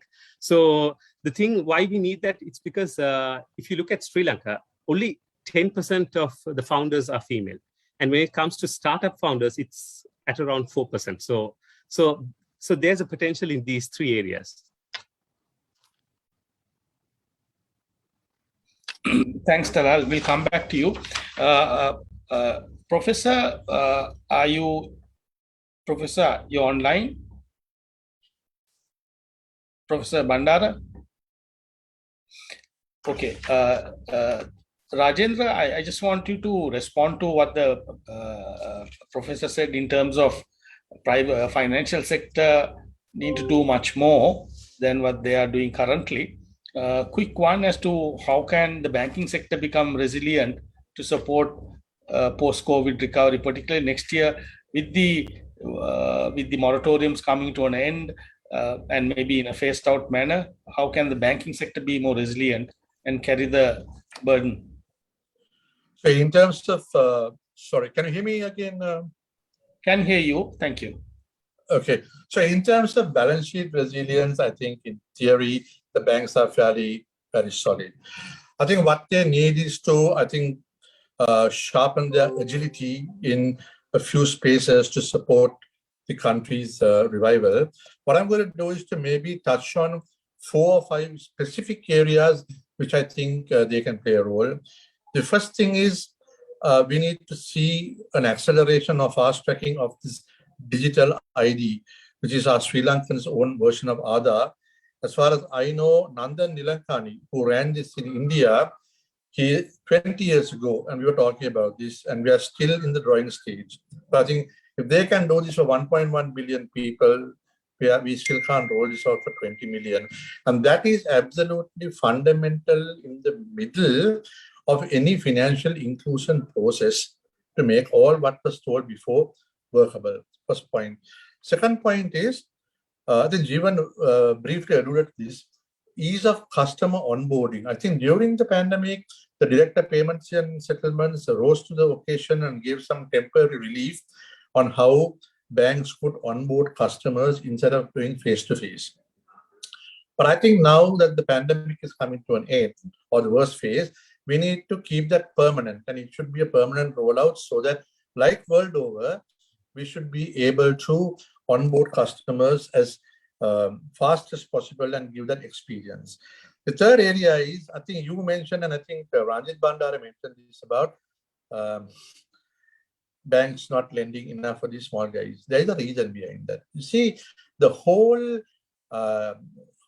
rationale behind evaluating the creditworthiness before they go into cash flow based is the banks normally look at a Credit Information Bureau report, a CRIB. Now, the methodology used on that is a very conventional methodology which has probably stood the test of time by maybe 5-6 post-independence. But if we really look at, forget the corporates, look at SME and the consumerism.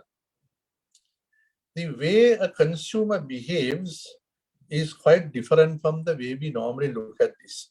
And I think also with digitalization and increased use of mobile phones, the mobile-enabled touchpoints on a phone and social media tracking gives a very much better improved profile of a consumer, the smaller ticket consumer, than any CRIB report can give. And I think as a result of that, there should be, and I think there is an opportunity for these banks or the system itself to look at building a new ecosystem of algorithms which focus on consumer behavior rather than this convention. And that brings me to the fourth point. Already, as far as I'm aware, there is one startup, I won't name it, but it's already there who has built this algorithm. But it's a startup.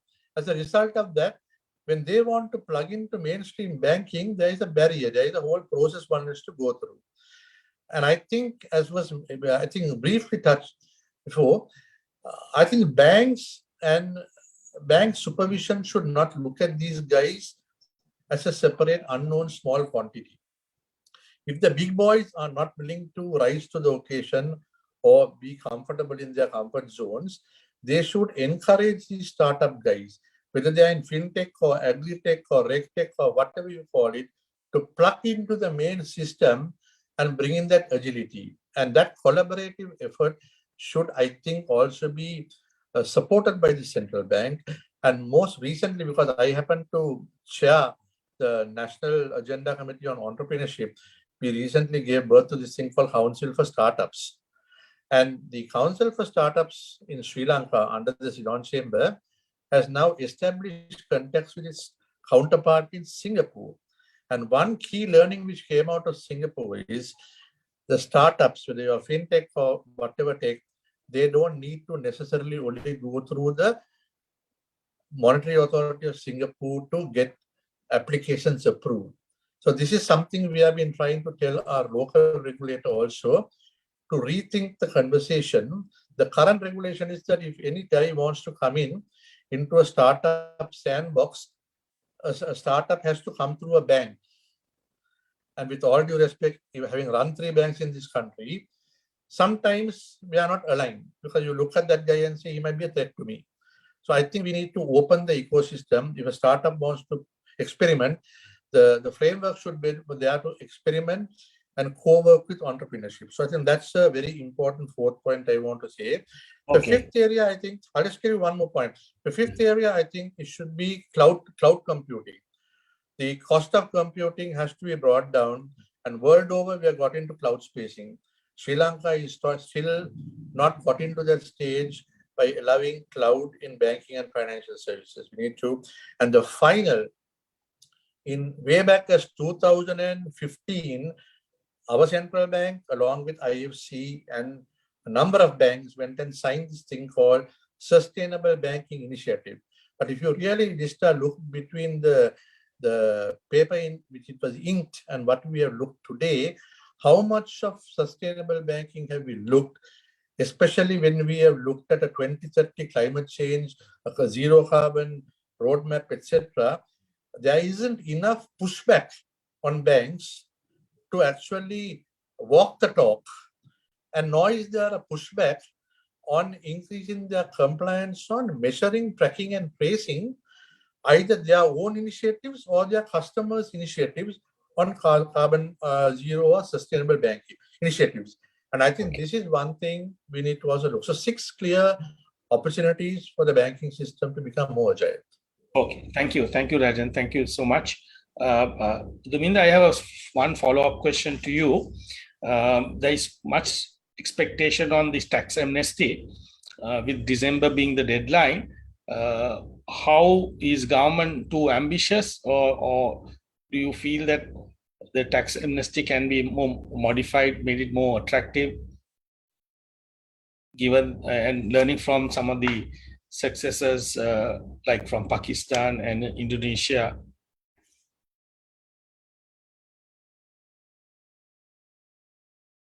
Dhammika, are you there?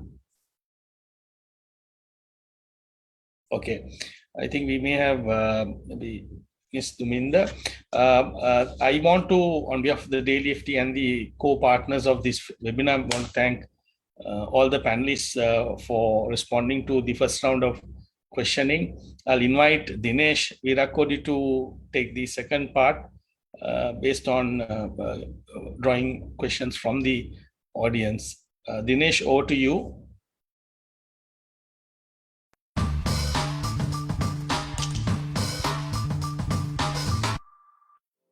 ACCA has been the game-changing moment in my journey, and I'm sure it will be the same for you as well. Get out of the comfort zone, keep investing in your existing technical skills and more, which is all what ACCA does.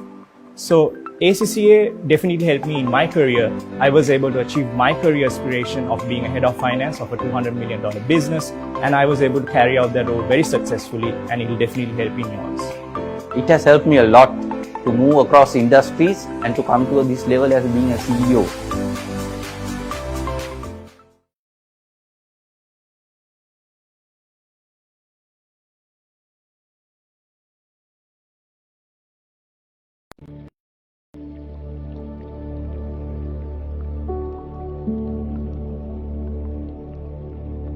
Nurturing and growing your wealth is what drives CAL.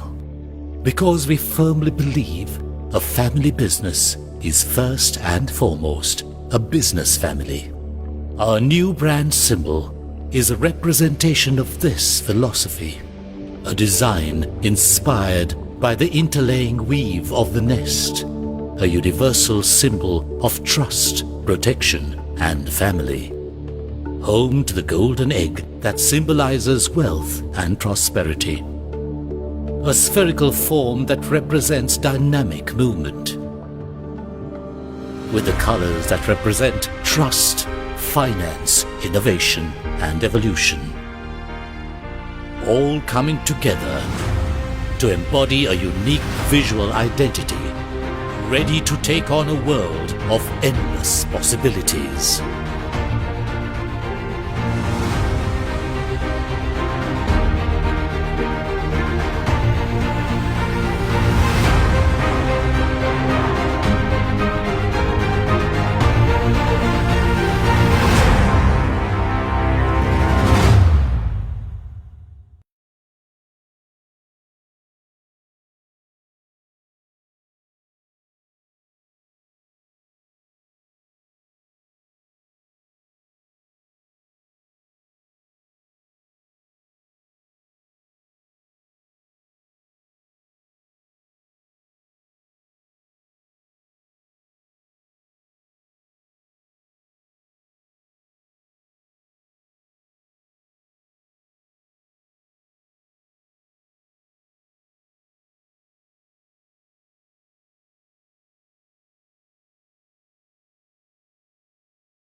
a COVID relief bond, which they can get with the support of some bilaterals, and then roll it out for these institutions, FIs, which come out with clear revival strategies as to how long they need for whatever it is. So that's one on one side.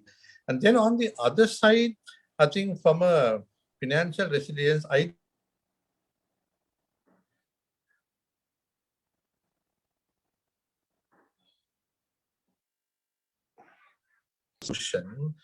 know it is supposed to have given some insight, but look, at the end of the day, Dinesh, you have chaired two big Sri Lankan listed banks. I have run 3 banks. When we engage with international investors, you and I both know, they take the foot rule and apply the same yardstick. So you can't hoodwink people. You might as well be honest about it. Don't take cover on that. Do what is right. If you need long-term relief, do the long-term relief. State has a role to play, right? But let the banks also participate. But it should be not by doing these little adjustments. Okay. Before I move on to Dr. Shah to ask him a question, another quick question to you. What are the radical reforms we need in the banking system to support the private sector to get out of this crisis? So in terms of reforms as such, I think the financial side, as I said, has come. As I said in my very first response to NISTA, if I really look at tourism per se, with the impending revival, there is going to be much shorter working cycles between a tourist wanting to book a holiday and flying. So I think the preparatory time of all the service provider ecosystem to get ready is going to get shorter, which means banks and FIs need to understand working capital much better in a more meaningful manner. That understanding has to come. But in addition to that, I think the Japanese professor spoke about digitalization. But in reality, Dinesh, when we have 24 million mobile phones for 21 million people, if one does a real study of the top 3 applications of this mobile phone, most of the applications are non-productive in nature. It is for music, entertainment, and maybe chat. It's not using for the intended use of nation building or enterprise development. So that brings the next question as to what banks themselves, I think, have a role to increase the awareness of the common consumer as to how they can become more productive. And as Ranjit mentioned, he spoke about the micro and the sector which has been excluded. That particular sector, we have an opportunity of plugging them in, not by going to the Govimatya. There'll be a challenge, but you engage the Govimatya son or daughter, the younger generation, and get them involved. Because when I ran Cargills, that is how we got the Cargills Bank to engage with the farmers, engage the farmers' children. And then you go through that process. So I think there is an opportunity to improve the digital savviness of the ecosystem is absolutely important. And the third thing, I think, if we are really looking medium term, coming out of this, health and education. This is education we speak. I think Talal spoke about STEM, 5,000 graduates. I think we need to reduce the output of these arts and social science graduates. And as the previous Prime Minister, the Honorable Ranil Wickremesinghe, used to always say, the three E's: economy, employment, and education. It has to be economy-oriented education rather than the other way around. So there is a role, I think, for the UGC as well, for they have a massive budget for deployment, that they need to focus based on the changing national priorities in deploying that resource in terms of training. I would say those are the 3 critical elements. The rest are cosmetic to get this thing right. Thank you. Dr. Shah, are you there? Yes, Dr. Shah, there is a very interesting question here. The question goes, if you are advising Sri Lanka on forex management and debt sustainability, what would your advice be to the government of Sri Lanka? That's a tough question. And I'm sure that there are many experts in Sri Lanka who already know the answer to this question. So I can only add what Thea was saying, that I think realism is required. And it is not possible, especially with private lenders, to go beyond what the market will bear. And I think this kind of international market realism is something that countries often have difficulty dealing with. But the faster they deal with it, this is a bit like not being well and recognizing that you're not well and getting the right medical attention as quickly as possible. I think you all know the answer, that unless Sri Lanka is able to move ahead with its very bright future, given its special strategic location, given the highest income in the region, given its human capital assets and its natural assets, it has a great potential. But in order to reach that potential, one has to simply get over the hump of the debt crisis and alongside with it the fiscal crisis, and some hard decisions have to be taken. The faster they are taken, whether it's to the IMF, whether it's some other debt restructuring or debt service suspension activities, the easier it becomes to resume activity, and for all players, the financial sector in particular, but also industry and services and agriculture, to begin the recovery process and move on to a much brighter future. So I think the longer you delay it, the harder it gets. And I realize politically it's not easy to do. But as we have seen country after country, taking the hard decisions, as long as they are transparent, as long as they are well explained, as long as bodies like the ICC and others convey the messages that are required, you actually manage to make progress very rapidly. And the experience, certainly in our region also, suggests that when financial restructuring programs are dealt with face forward and looking at it in a kind of realistic way, progress is made. Thank you. I don't know whether it's right. Dr. Shah, one more quick question to you. Sure. Yeah. I don't know whether it's fair asking you this question, but the question goes, with such a huge trade deficit, going forward, what should our import strategy be?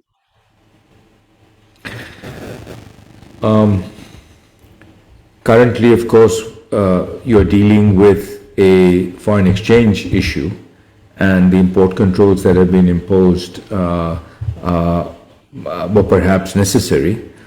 But looking to the medium term, history has taught us that no country which puts on protective barriers is able to make progress. Competitiveness has to be the leitmotif of a small island country like Sri Lanka. It has to take advantage of its human resources, its natural resources, and its positioning in the Indian Ocean. And this requires it to, in a world where supply chains are really the only way industry and manufacturing and including services are moving forward, it's almost impossible to be protective, because when you protect imports, or when you when you restrict imports, you're restricting your exports as well, because of the supply chain nature of business, and because of the automation that many of us have talked about on this panel that is coming. The faster you are able to be a central part of that supply chain, I think the easier it is to deal with these issues on the trade policy. Sri Lanka really should aspire to be the Dubai of the Indian Ocean. It should really aspire to have that kind. The aspiration should be that it should be an entrepot that is at the sort of cutting edge of a lot of these kinds of services. And as many of people have spoken here, the IT sector clearly is an important area, but startups generally have a great future, especially in the IT sector. And I think this is an area where, again, the nature of trade policy is important. Open frontiers are really important. So I would suggest that, yes, deal with the debt crisis, but then please move on to a much more open trade environment in Sri Lanka. That is its great advantage. We should not lose that advantage. Right. One quick comment on education reform. Sri Lanka already is at the forefront of literacy and the kind of approaches that it has taken over the years. But it has to do a lot of catch up in terms of more advanced skills. And the advantages that it might have had in the past with the kind of low wage labor and skills is going to erode rapidly. So we do need to think about the ways in which Sri Lankans can perhaps acquire these skills both within Sri Lanka using digital education methods, long distance education methods, which certainly have come into great prominence with the pandemic, so that there is an opportunity here for skilling up rapidly to be able to meet competitiveness issues around the world, and using, again, digital technology to do this. This requires universities, this requires associations like yours to be promoting this kind of human capital accumulation. Thank you. Thank you, Dr. Shah. Professor Ranjit, are you still there? Right. Sanjay, are you still there?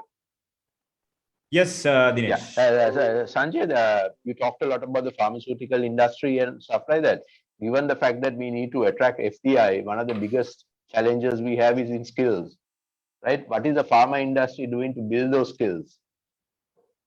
Right. So I think earlier Thiaga made a very important point about requesting the government to reduce arts graduates. So which I think is the way forward, because only very few universities in Sri Lanka are offering science-based subjects, especially with regards to pharmaceuticals. So there is something called pharmacology and bachelor in pharmacy.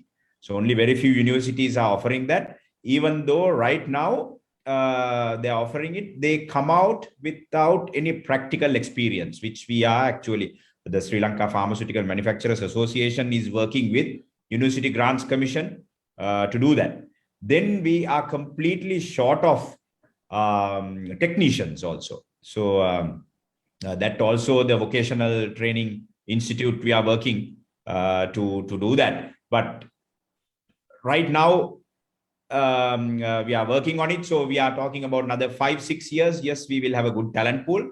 At the moment, most pharmaceutical companies have to get expert employees from India and other places to work here. There's a huge shortage of them. Okay. Sanjay, another quick question on regulatory reforms. What are some of your suggestions? I know the industry is struggling with some of the regulations. Correct. So regulatory reforms in terms of, see now, if pharmaceutical manufacturing sector to grow here, first of all, if you take the example of India and Bangladesh, how they have become successful is by either by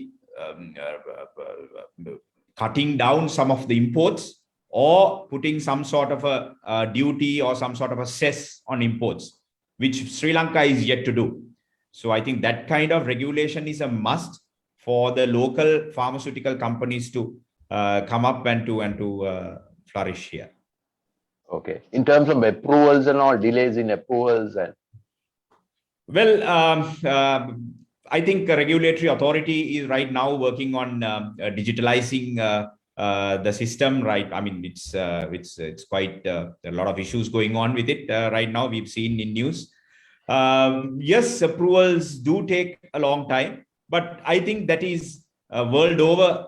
That is the case in most countries. I mean, if we file an application in Europe with the European Union Drug Regulatory Authority, minimum time to look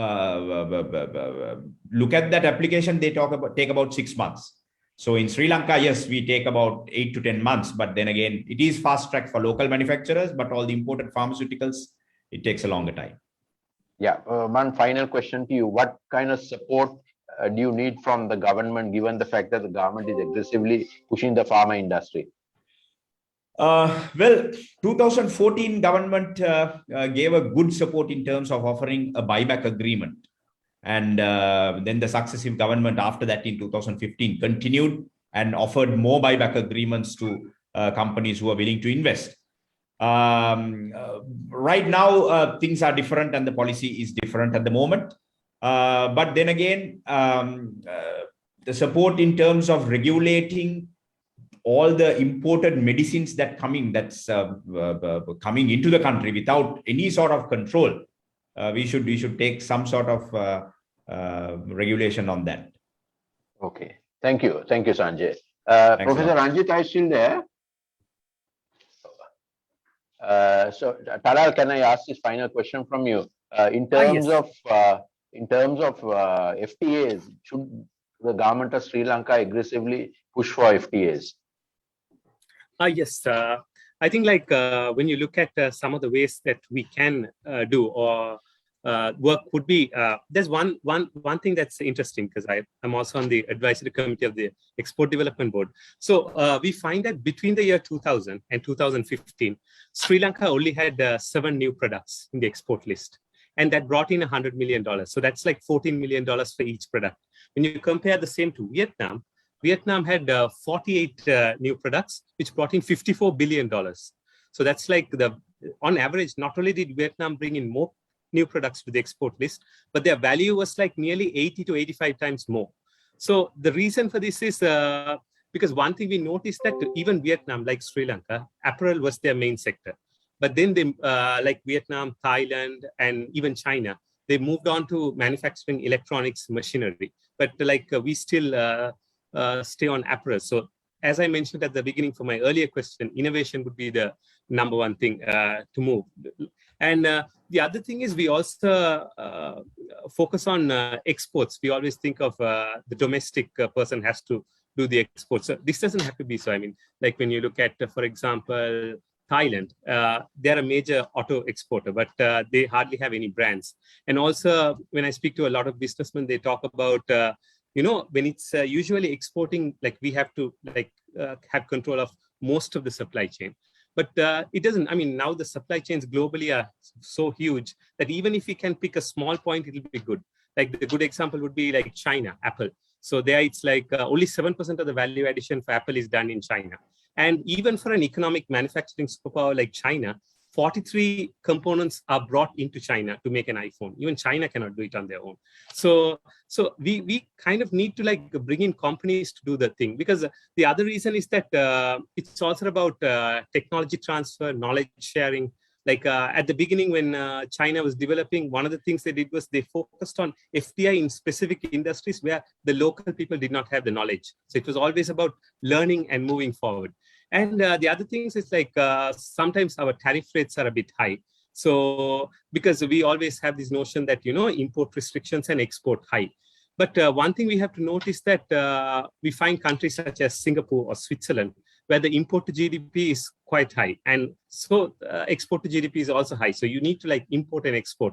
And for better trade, we need to focus on to get our balance of payments done. I feel like we need to focus on exports that need less of importing. Like, for example, if you take our apparel industry, the thing is that for every $100 of exports, we need to import like $60 worth of raw materials. So we're only making 40. So ICT would be one thing. And coming back to the question, as Tyagaraja also mentioned, we need to focus on STEM. There's too much on government universities on arts and others. So we need to, like, as South Korea did, we need to focus on STEM if we are going to have a long-term strategy for growth. Thank you. So on behalf of the ICC, I would like to thank all the panelists for participating. It was a very interesting session. Thank you very much. And I'll hand over to Talil to do a quick sum up of the session. Thank you very much again. Hi. Thank you very much. And it was a wonderful evening, and we heard a lot of comments, insights, and it makes my task difficult to summarize on what people said. But let me just touch on some of the things. Like Mr. Savada from the Asian Development Bank spoke a lot about digitization. So that is clearly a way forward. As we see that he mentioned that bringing digitization can add about 7% to our GDP, and increase employment by 4%. So these are some points. And Mr. Dhammika Perera spoke about agriculture, which is quite essential. I mean, if we are going to become at least move towards self-sustainability in this environment with a lack of foreign reserves. And as the professor from Wharton said, diversity matters. So this is an area that I work on. And one interesting fact that I want to say is that half of Fortune 500 companies were founded by immigrants or children of immigrants. So that is the US. So that's the amount of like the diversity that brings in, whether it's we need age diversity or gender diversity, racial, cultural diversity. So these, and as you mentioned, micromanaging. So we need to kind of like, with the pandemic, what it has taught us is that people can work from home and people don't have to be micromanaged. Some of the productions have gone up actually. And as Sibel mentioned about the need for and importance of female entrepreneurship as well. And what the World Bank is doing, especially focusing on sustainable development. And Mr. Shekhar spoke about the middle income countries and how we can kind of, we are in a bit of a thing where we cannot get aid, but at the same time, we need to find strategies to move forward. So with that, just my own remarks would be that we find that different countries, different economic powers have taken different routes. Like China has moved into the path of digitization, while Europe moves more into climate. And the US focuses more on infrastructure. So there are three different paths by three economic superpowers. So what Sri Lanka can do, I would say, is focus more on, we kind of need all three at the moment. So we need to move into renewable energy. I mean, we have plenty, like for wind or solar, for that matter. And digitization, as we talked, it's the need of the hour. So as Mr. Savara said, there's an additional capacity for growing our GDP by 7%. And so with that, and also, what was that other thing? And infrastructure, like the US. So we need to build more infrastructure. When I say infrastructure, it does not mean like physical things like roads or airports, but we also need digital infrastructure, better internet connections, so that the whole country is connected. So with that, thank you very much. I'll leave it to finish. Yeah. Thank you, Talal. Thank you. Over to you, Ruban.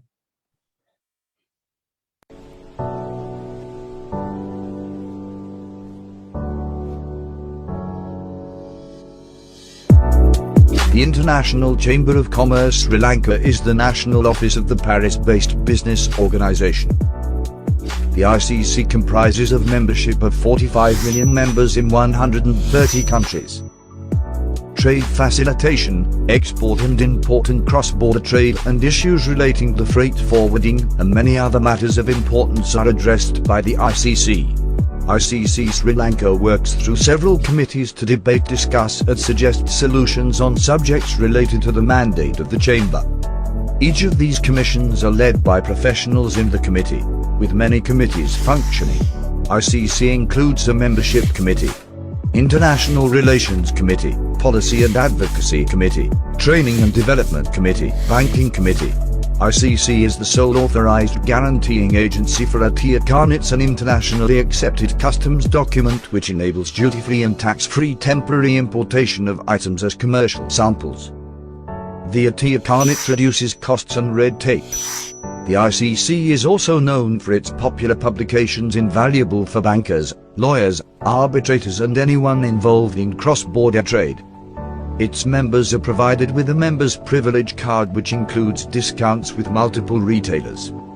ICC Sri Lanka's vision is to be the organization of choice to advance international trade and investment for businesses in Sri Lanka. ICC Sri Lanka's mission is to be the change agent in national policy formulation and implementation and facilitator of global businesses with Sri Lanka and disseminator of information on the development of business utilizing the services of ICC Paris while continuing to be a facilitator of dispute resolution. In addition, the ICC Sri Lanka organizes seminars, lectures, meetings with business leaders, and gives recognition to Sri Lankan businesses for outstanding achievements. ICC can play a special role in connecting business to the world and be a driving force for all Sri Lankan businesses.